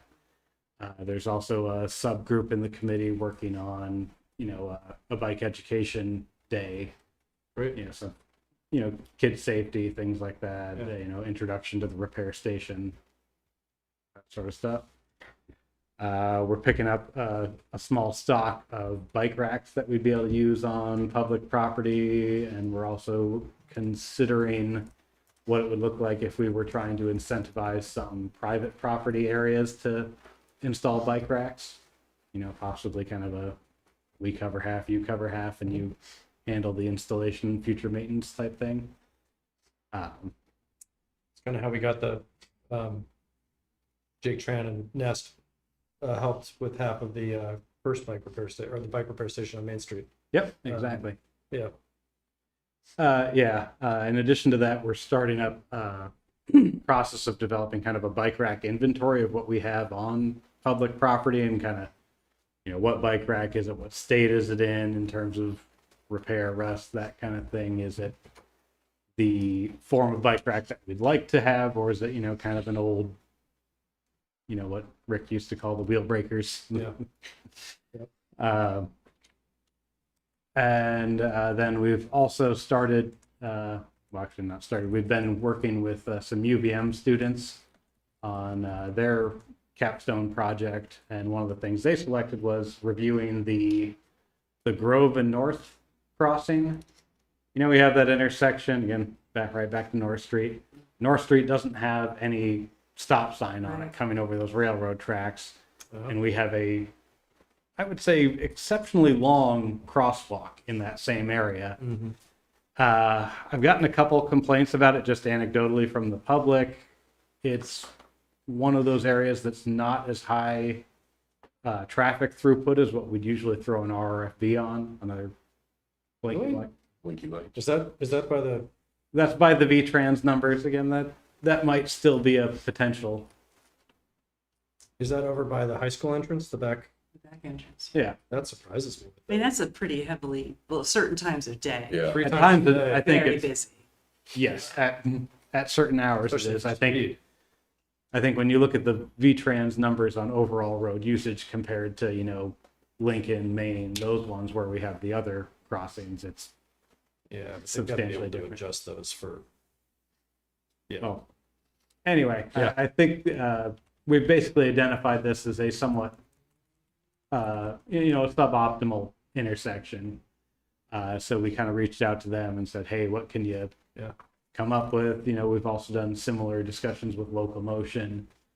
So we have some suggestions back from them. Some of them are, I would say, quite intrusive. We're talking like turning it into a mini roundabout traffic island. Things that we can talk about, but Come on, put a circle in. I didn't think Put that a, was put a big little, enough to have put a little tree in the middle with the well, there's a lot of discussions that we should have there around pedestrian island in the middle. plowing larger vehicles. It comes at a cost if you do something like that. They were presenting their findings on that to us earlier this week. Then I think in the coming year, we're due for a renew on the bicycle-friendly community. It's a fun application. Yeah. But yeah, I think that would probably be something that the reapply would be done in the 2025 year. Yeah, I think that about covers most of the major projects. Is there any kind of partnership available for I don't think there's no grand opening announced yet, but for Bespoke Bikes, we're getting a bike store on Main Street. Is there I'm not speaking for anybody. I'm just curious if there's any opportunity to kind of do. There hasn't Have been a any presence. discussion yet. First I heard about it was when I saw the sign go up out there. Yeah, I mean, if somebody, might be an opportunity, I know there's interest in having bike racks out front. I don't know if the interest extends to providing them, or You happen to Or know just a- who's behind that? Jake Tran. Oh, makes sense. Yeah. But anyway, there might be an opportunity there for some. I'm not trying to speak for him or promote the business necessarily, but it's pretty cool that we're getting a bike. Yeah, we shop haven't had a in bike prepared shop facility. in town in Yeah. quite a few They had years one now. years ago. Yeah. Yeah, and so it might just be an opportunity there for Bike Walk to, if he has some kind of event or something, to be there, represent as a consideration. Yeah. It's exciting to hear about all the I'm gonna call them, I don't know, never remember the acronym, the blinky lights. Yeah. They think that's. Yeah, blinky flash. Yeah. RRFB is the official name, but nobody who doesn't work with them knows what you're saying. You say that, so. It doesn't even make sense, but yeah, and I think Chris will roll his eyes, but when I say this, but this is something we talked about when I was on the board, and when you were on the board, before we were on the board. And we just got to change to the designation down Pearl Street. We're going to do a transit-oriented plan for the next year or two that includes that, to kind of look at development along those arteries. We've got a number of apartments in permitting right now for that area. So I'm talking about a crosswalk, sort of around the area of the tractor place, which used to be the Harley place. Oh, sure. Yeah, Yeah. absolutely. Because that's and I'm not saying we should do it right away. I'm not saying it's high on the list, but would be interesting to see it get more conversation, because we are going, I don't know how many apartments, it's at least 30 to 60 are in active conversation right now for that area. It's always been an issue with the speed limit on that road. Yeah, people talk about all kinds of, Chris is coming up. People talk about all kinds of, I'm gonna get you. I remember Rick Hamlin. Yeah, Rick, I mean, this has been like 15 years of conversation, I'm just saying, but anyway, I just throw that out there, like, if you don't want to talk about it. That's a possibility, and I'm about to get in trouble. I totally agree with you that is a pressing need for that area. And if you look at in terms of pedestrian crossings, are like what exists and what people actually do. Like look on a snowy day where people are trampling the snow to cross. You can see people are crossing, whether or not there's a crossing there. I do think it would be great to have the bike walk advisory committee think about this and chime in on this, but I do think it's a large enough project that this probably needs we should be considering putting this on the CCRPC's annual work plan to get a scoping study done for crossings along there. I appreciate that. Thanks, Chris. Whatever. I know I brought it up. I knew I was going to get in trouble because I brought it up first before. And we have this thing called the list, which is just massive, and there's a lot going on. So, yeah, just something I love to see.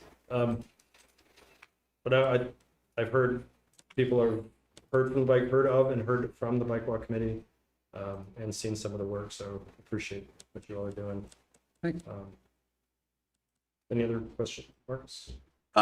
So one thing that I think, and one thing that I would like to hear from the committee, and I'm sure this will come out as we go through the work of the strategic plan. If you didn't see what was in the packet, I mean, obviously you can go to the packet for this meeting and you can kind of see what's going to be coming that way.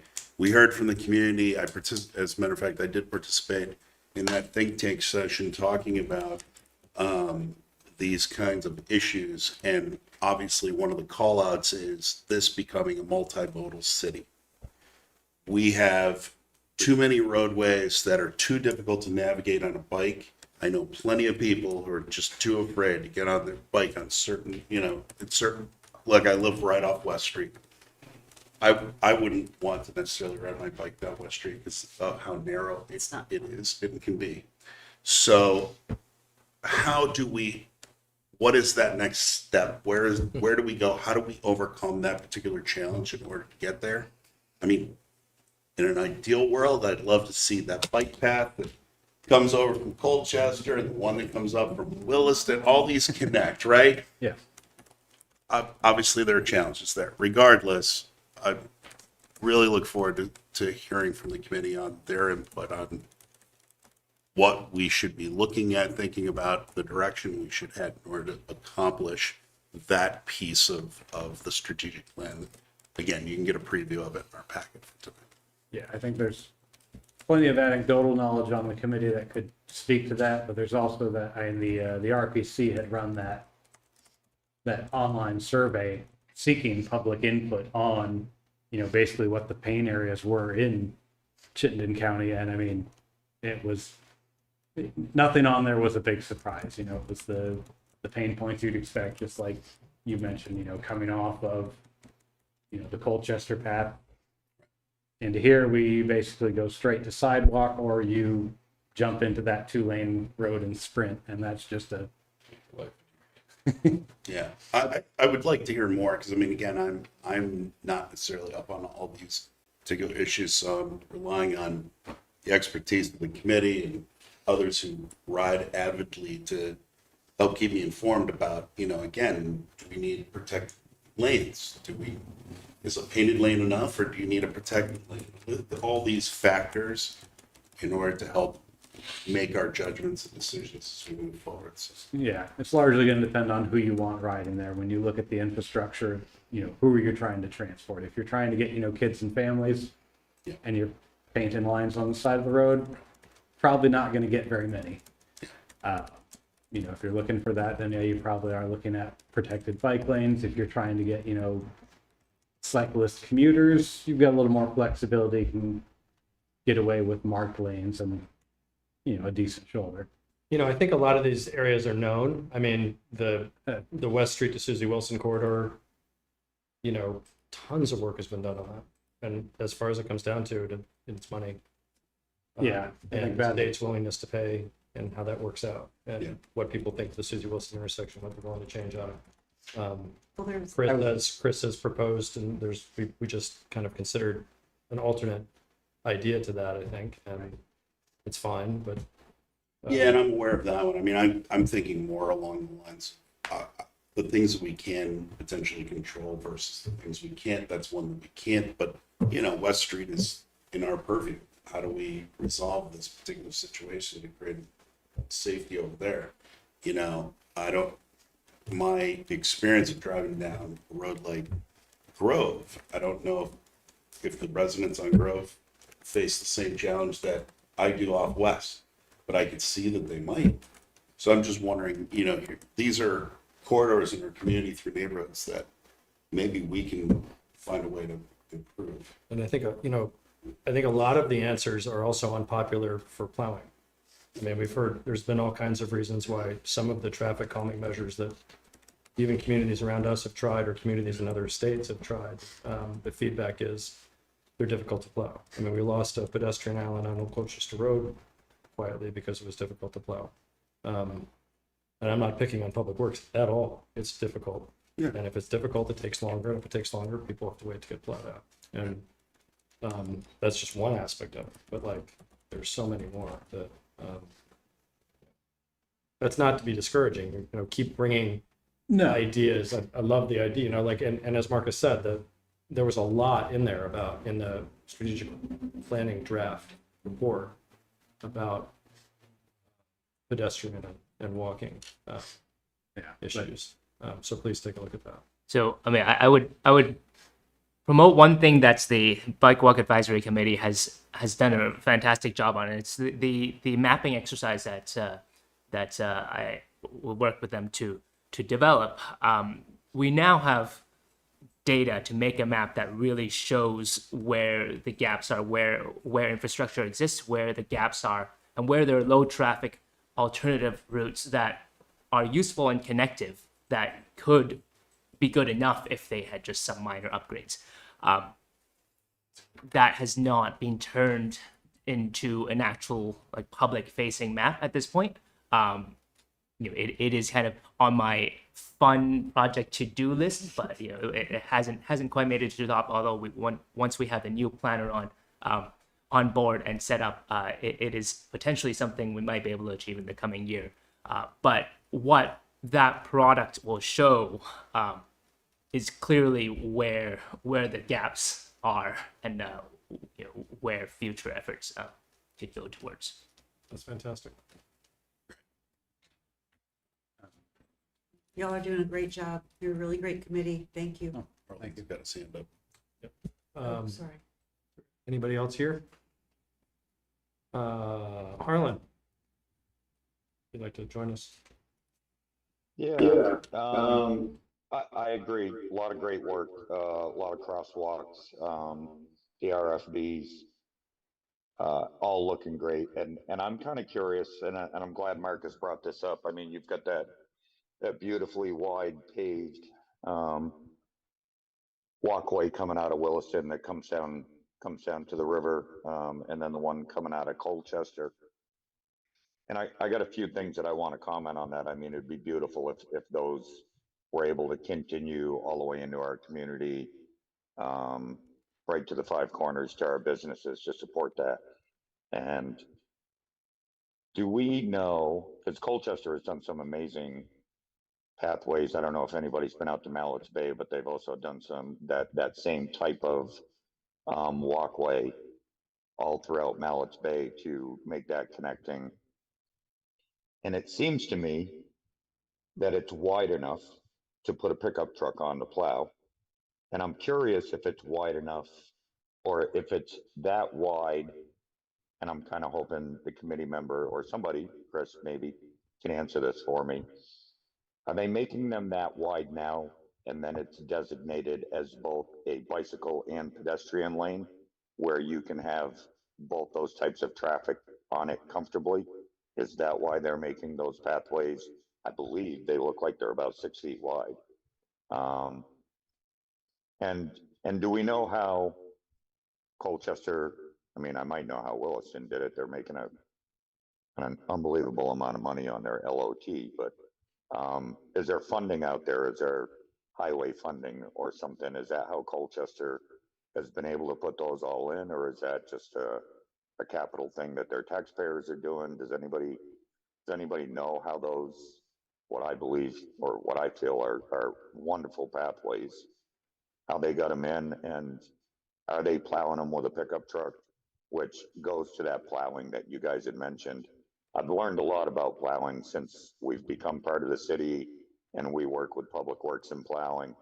And the real interesting thing that comes onto the radio in the morning is when they're going out to do second plowing of the road, to do it at a slower speed so that they don't fill the sidewalks back in with the road plows, because they've already plowed the sidewalks. And then you go out and you plow the road again. If you're going too fast, you're throwing all that snow right back into the sidewalk. And those sidewalk plows aren't very fast. And I think that's where the wider sidewalks that maybe you can get a truck on to plow the majority of it would work out better. But it'd be great to see some pathways like that come into the city. And I know that within those committees that Marcus was talking about, there was a conversation about we should have a river walk. So I'm really curious if that's been a discussion within the bike walk committee.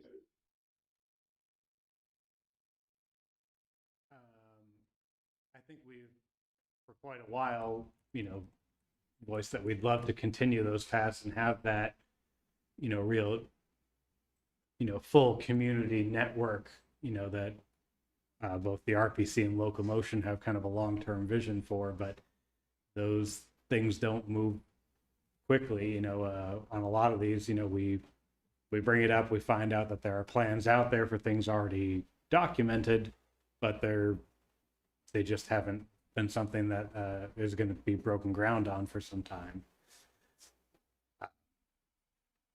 So yeah, I think we can keep asking for it, but I think at an advisory committee level, we can't force those projects to move forward.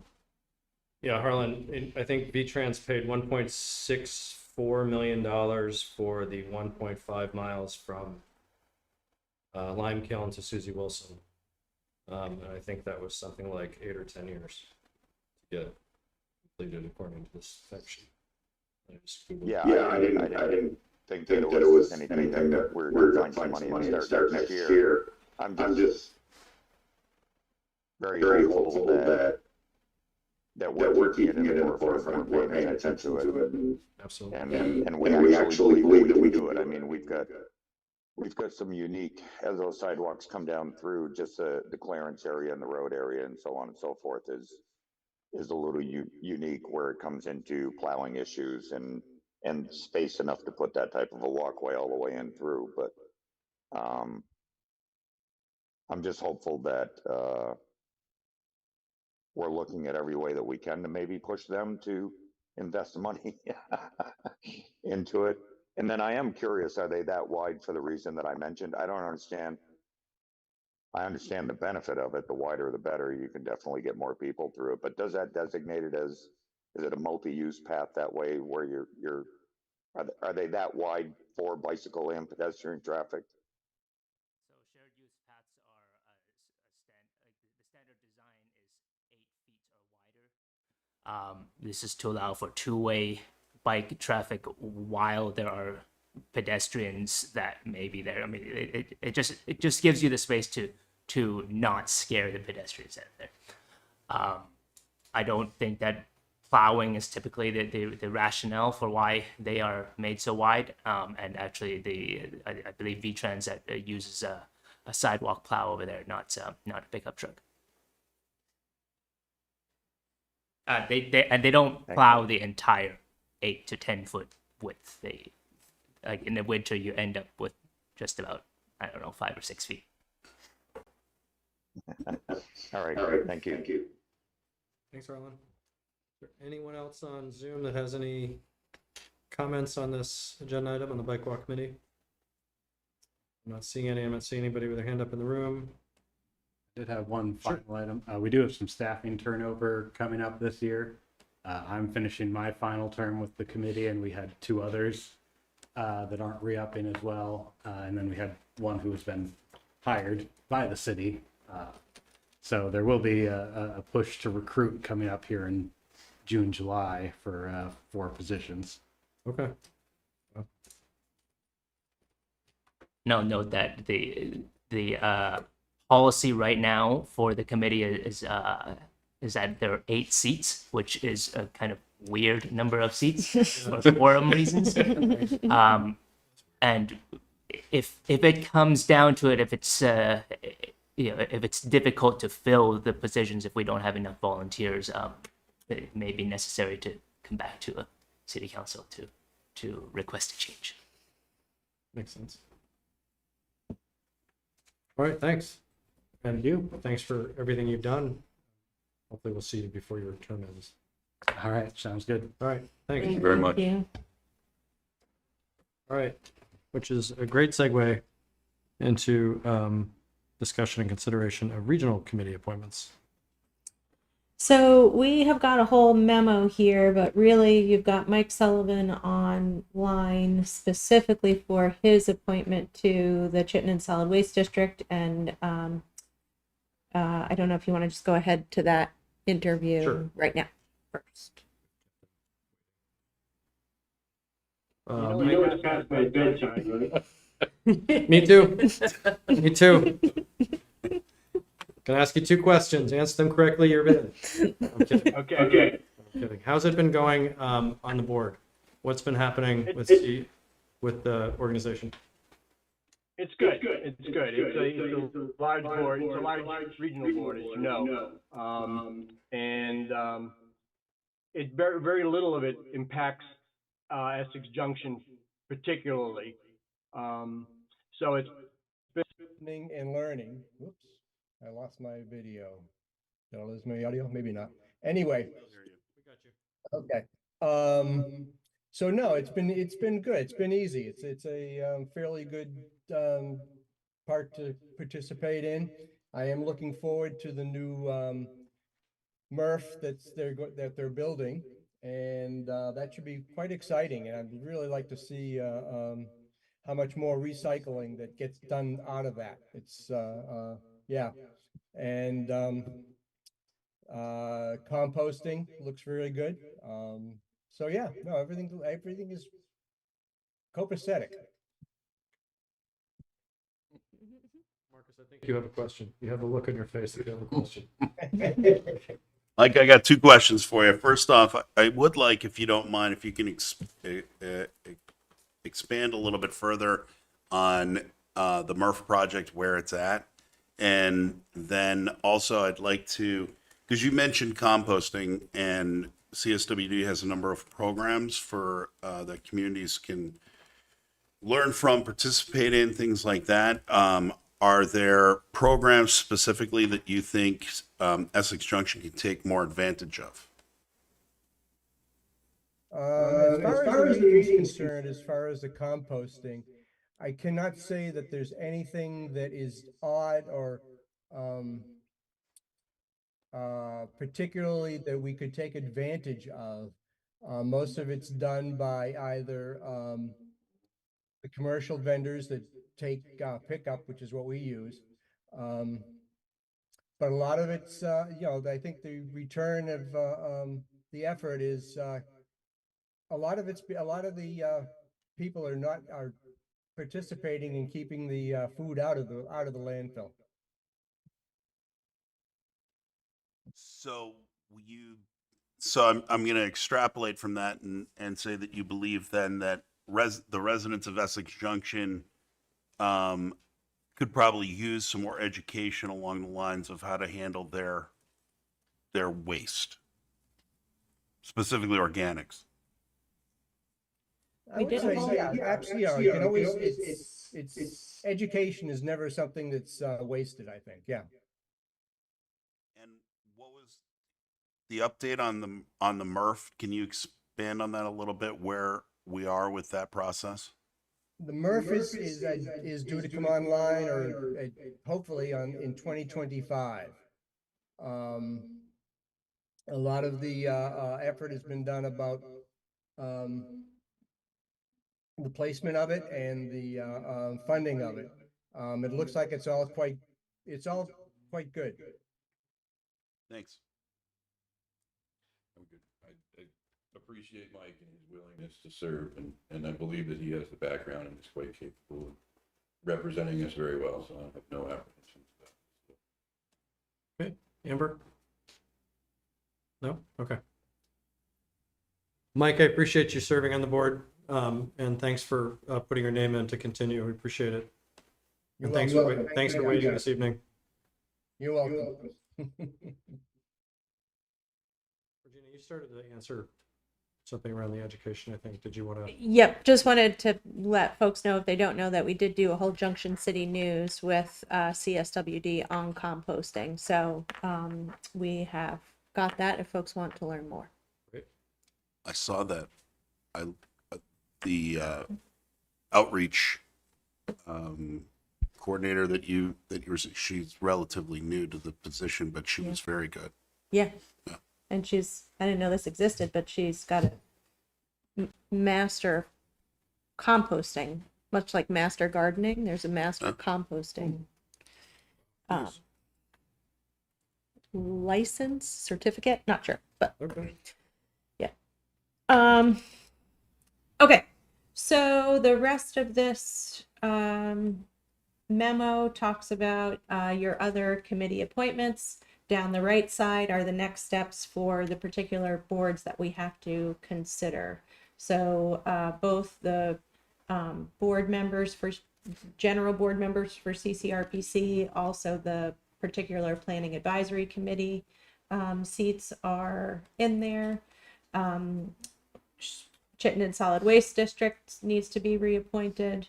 Green Mountain Transit, Town Meeting TV, and then also Tree Farm Management Group needs a city rep member in addition to our staff member that works with them.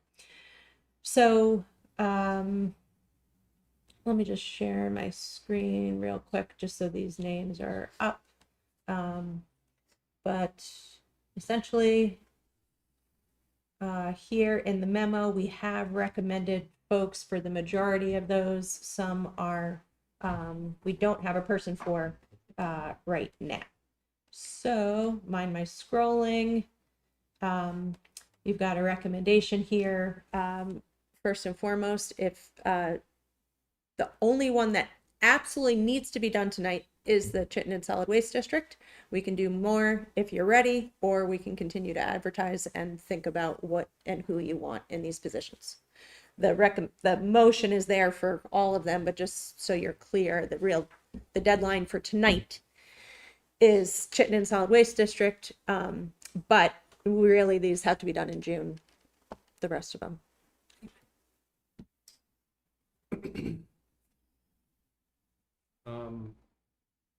What's your thought, Elaine? On CCRPC, I am looking for a replacement. I've been on there for several years. It's time to move on for someone else to do that work.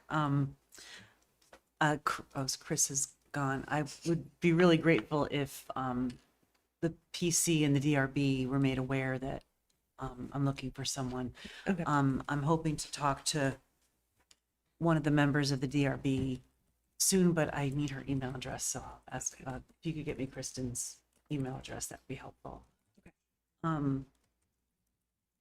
So yeah, I'm trying to replace myself so that you don't have to beat the bushes. But if I can't find someone, then I'd like the PC and the DRB to be made aware in general. Okay. Will do. I'm comfortable moving forward with GMT for now. We can continue to advertise it, but I think I can commit to this year. And so we could, there was another idea that I reached out to see if the thought of having a counselor on tree farm management group as board. We've not been able to find a resident. It might be interesting to have a counselor. Marcus is willing to do it. I don't see why we couldn't appoint Marcus tonight to that, myself to GMT. We can discuss CSWD. What else do we have here? Chris. And Town meeting TV. Town meeting TV. is there someone? Oh, Amber, right. So I don't want to appoint myself. I don't want to make a motion to appoint myself. So if somebody wants to run through, if we have any discussion about any of these, let's have it. Amber, do you have any input? You're still willing to do town meeting TV? I'm assuming. Yes, I am. Okay. So one thing I would like to say about all of it in general, I think the appointments are fine, just as a general thought from myself, thinking about these particular committees. Within our own city committees, I see minutes by which I can kind of follow along if I haven't paid attention. I would really like to see some insight updates, something so that we can see what is kind of being discussed and kind of just again, so that we understand what's happening out there on these particular committees. Anyway. Yeah, I would wholeheartedly agree with that and say that the folks that we appoint, I mean, one place that we could start is asking them to simply provide the minutes from their meetings, at least in the reading file, or send them to Virginia so they can include it in the reading file. It might be At best, like have something that they could bring quarterly. What were you gonna say? well, like in the case of CCRPC, they publish their entire packets on their website. So perhaps if we had like a single page in each packet that said the link to CCRPC minutes, the link to GMT minutes, so that we're not like bringing in documents, making the packet bigger, but rather we could just click on it and go to it. Yeah, that's great too. But I'm to sort of echo what you're saying. I think there's a inherent responsibility in us taking these roles and saying, your expectation is that you're actively bringing this back, whether it's providing that information to staff or understanding when something's worthwhile that you want to actually bring it up. And I think we can we don't have to make it this tonight, but I think it's worth talking about, like, what's the expectation for an actual oral update? Is it every 6 months? Quarterly? Might be a lot for meetings every 6 months. Or, Perhaps you know, like if there's a, yeah, Perhaps like we do with department heads, like Right. one each meeting, or once a month, there's a different committee. yeah, and they can be a lot, you know, rec is a big department, that took a long time, but it can be, you know, 5 or 10 minutes, this is what we're working on, this is the big initiative. And if that feels too formal, I think we can also potentially do it as just part of council comments. Yep. As Oh, we good do, point. so that, you know, just had a meeting last week, blah, blah, blah, here's some highlights. Because it's also intended, right, to inform the community and have a record so the community can reference it. Right. So that way it's in the minutes, this way it's in the minutes, and maybe if there's a page of links like you're saying, then there's a way for the community to have a quick way to go and get this information.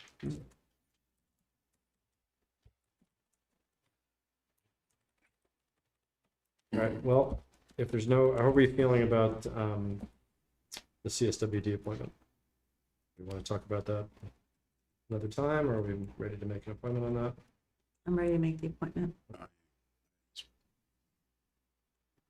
anybody want to read through? So we have CCRPC in the motion, So you can just skip that first bullet. right?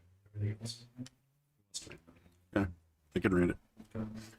I move that the council appoint the following positions to the CCRPC.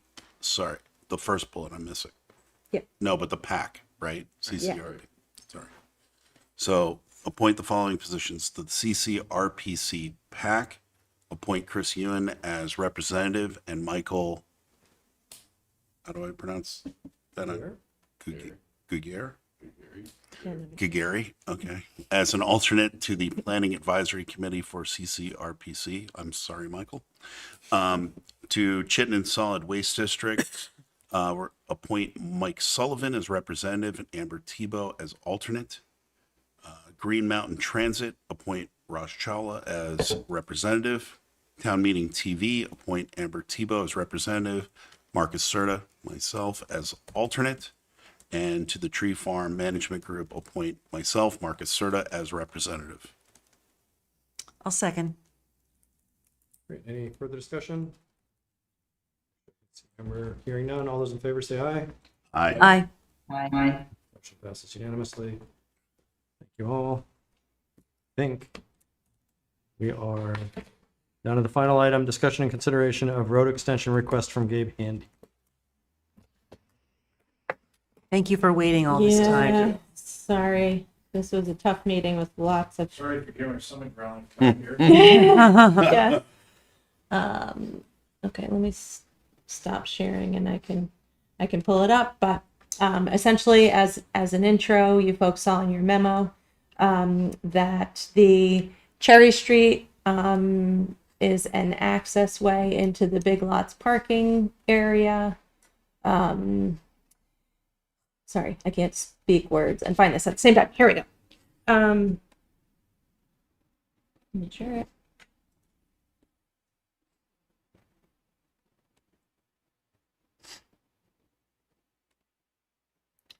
Okay, so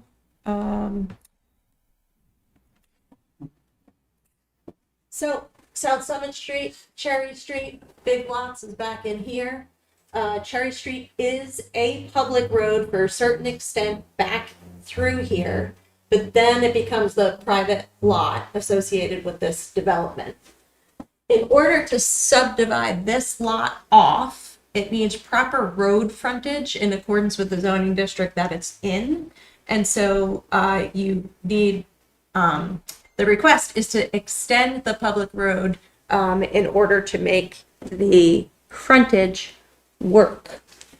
And just to sort of understand and explain timing wise, this is essentially just the very first ask to get a conceptual yes or no from the council so that you folks can move forward with this either being possible or not possible. There's lots of future steps if this is a possibility that would go through the development and review board process just like anything else. And ultimately, the acceptance of the road is a very official process that we would do through the DRB process and bring that back to you as well if and when the time comes. So that's that. I do have in here in my memo, just in terms of if you are open to this in concept, just some conditions to consider in the sense that the city shouldn't incur any costs associated with this because there will be legal fees and some other fees associated with it. The length of that public road really should just be the minimum necessary to get the frontage and make the project work. The public road should be brought up to full public standards. And again, that in and of itself is a condition that will also be in the development review board process. Also a consideration is putting a sidewalk in there in order to connect from South Summit Street back to this residential development so that folks have a safe way of pedestrians have a safe way of getting in and out of there. Then essentially anything that comes through the normal development review board process. That is my suggestion, and sorry, I don't know why these track changes showed up there, but Did you have anything you wanted to add to that? I just wanted to let you guys know kind of our idea of what we were going to propose down the road. Can I interrupt you? Yeah, go ahead. I'm sorry, I should have done this before. That's okay. Can you introduce yourselves, please? Yes, I'm Thank you. Alexis Brown. I'm a property manager for Gabe Candy. Welcome. Thank you. Thank you, Regina, for explaining that. He just wanted me to let you guys know that we're thinking about doing senior housing there. We thought it would be great for the community and where it is located, which is why we would really appreciate the extension for the public road. How big is that plot of property? To be honest with you, I am not 100% sure.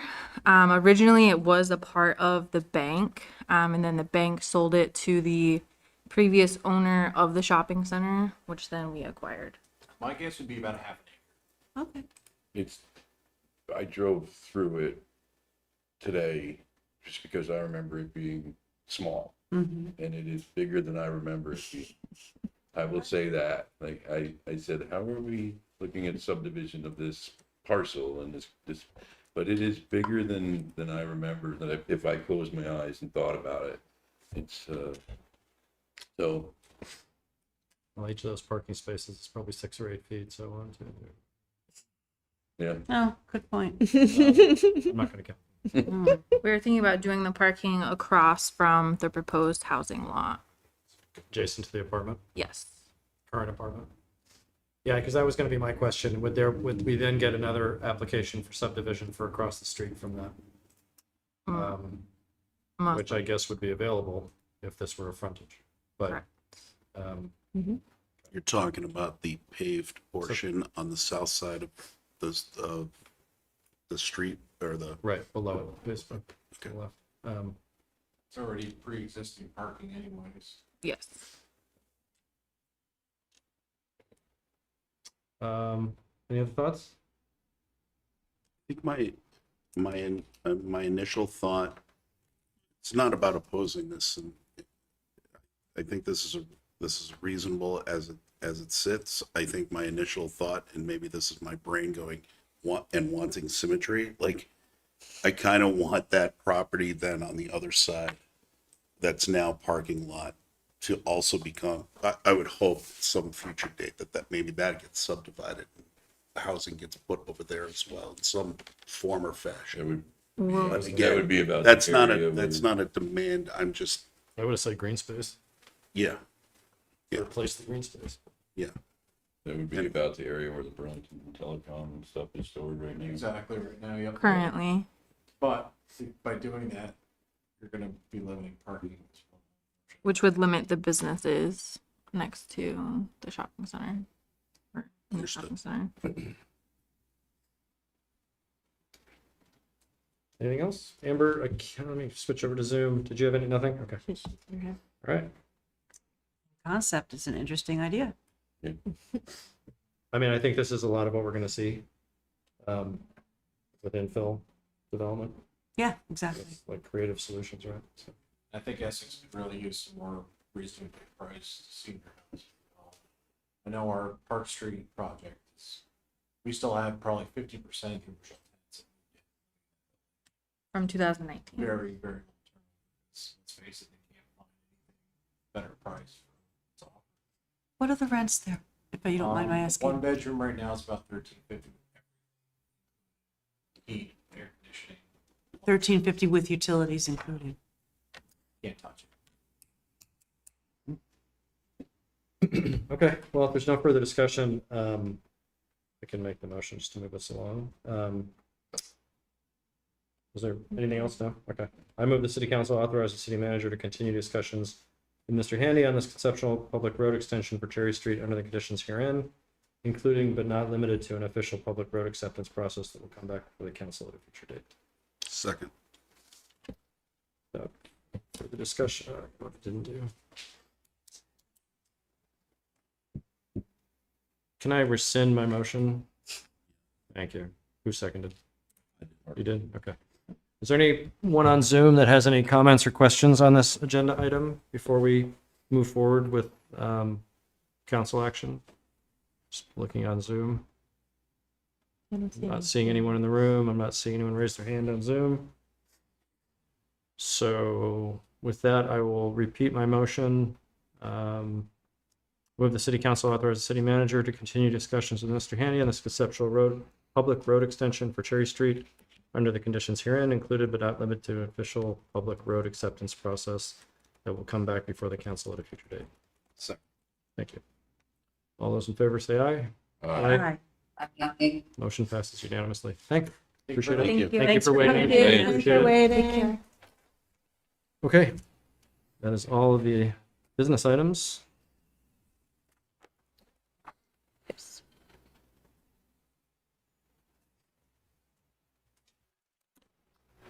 I'm going to move, we accept the consent agenda and move this along. Second. Perfect. All those in favor say aye. Aye.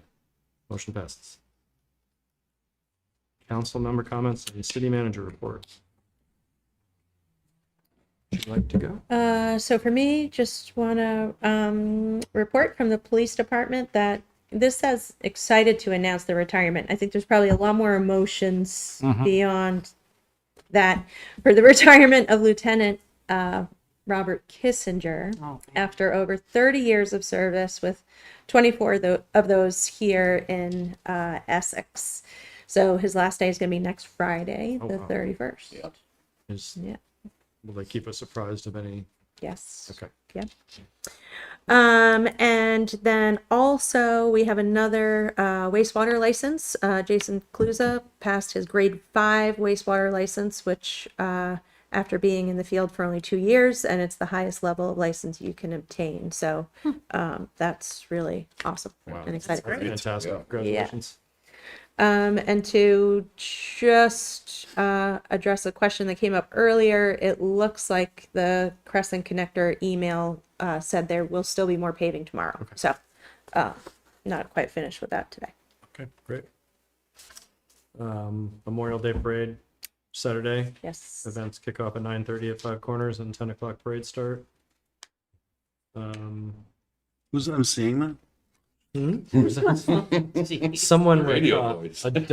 a beautiful radio Hey, voice from the radio. And her name is Mary Sense. Very disappointed that I can't be there this year. Yes, I won't You will be be there, missed. unfortunately. But yeah, that's all I have. I just have one quick thing. It's Public Works Week, and so I just want to take a minute and express our appreciation to the fine folks at our Public Works who do an amazing job to keep this city running in tip-top shape. You're here. Absolutely. Here. Marcus, Amber, anything? I'm good. All right. Well, thank you all. Thank you, Regina. I move we adjourn. Second. All those in favor say aye. Aye. Aye. We are adjourned. All right. Thank you. Excellent. Recording stopped.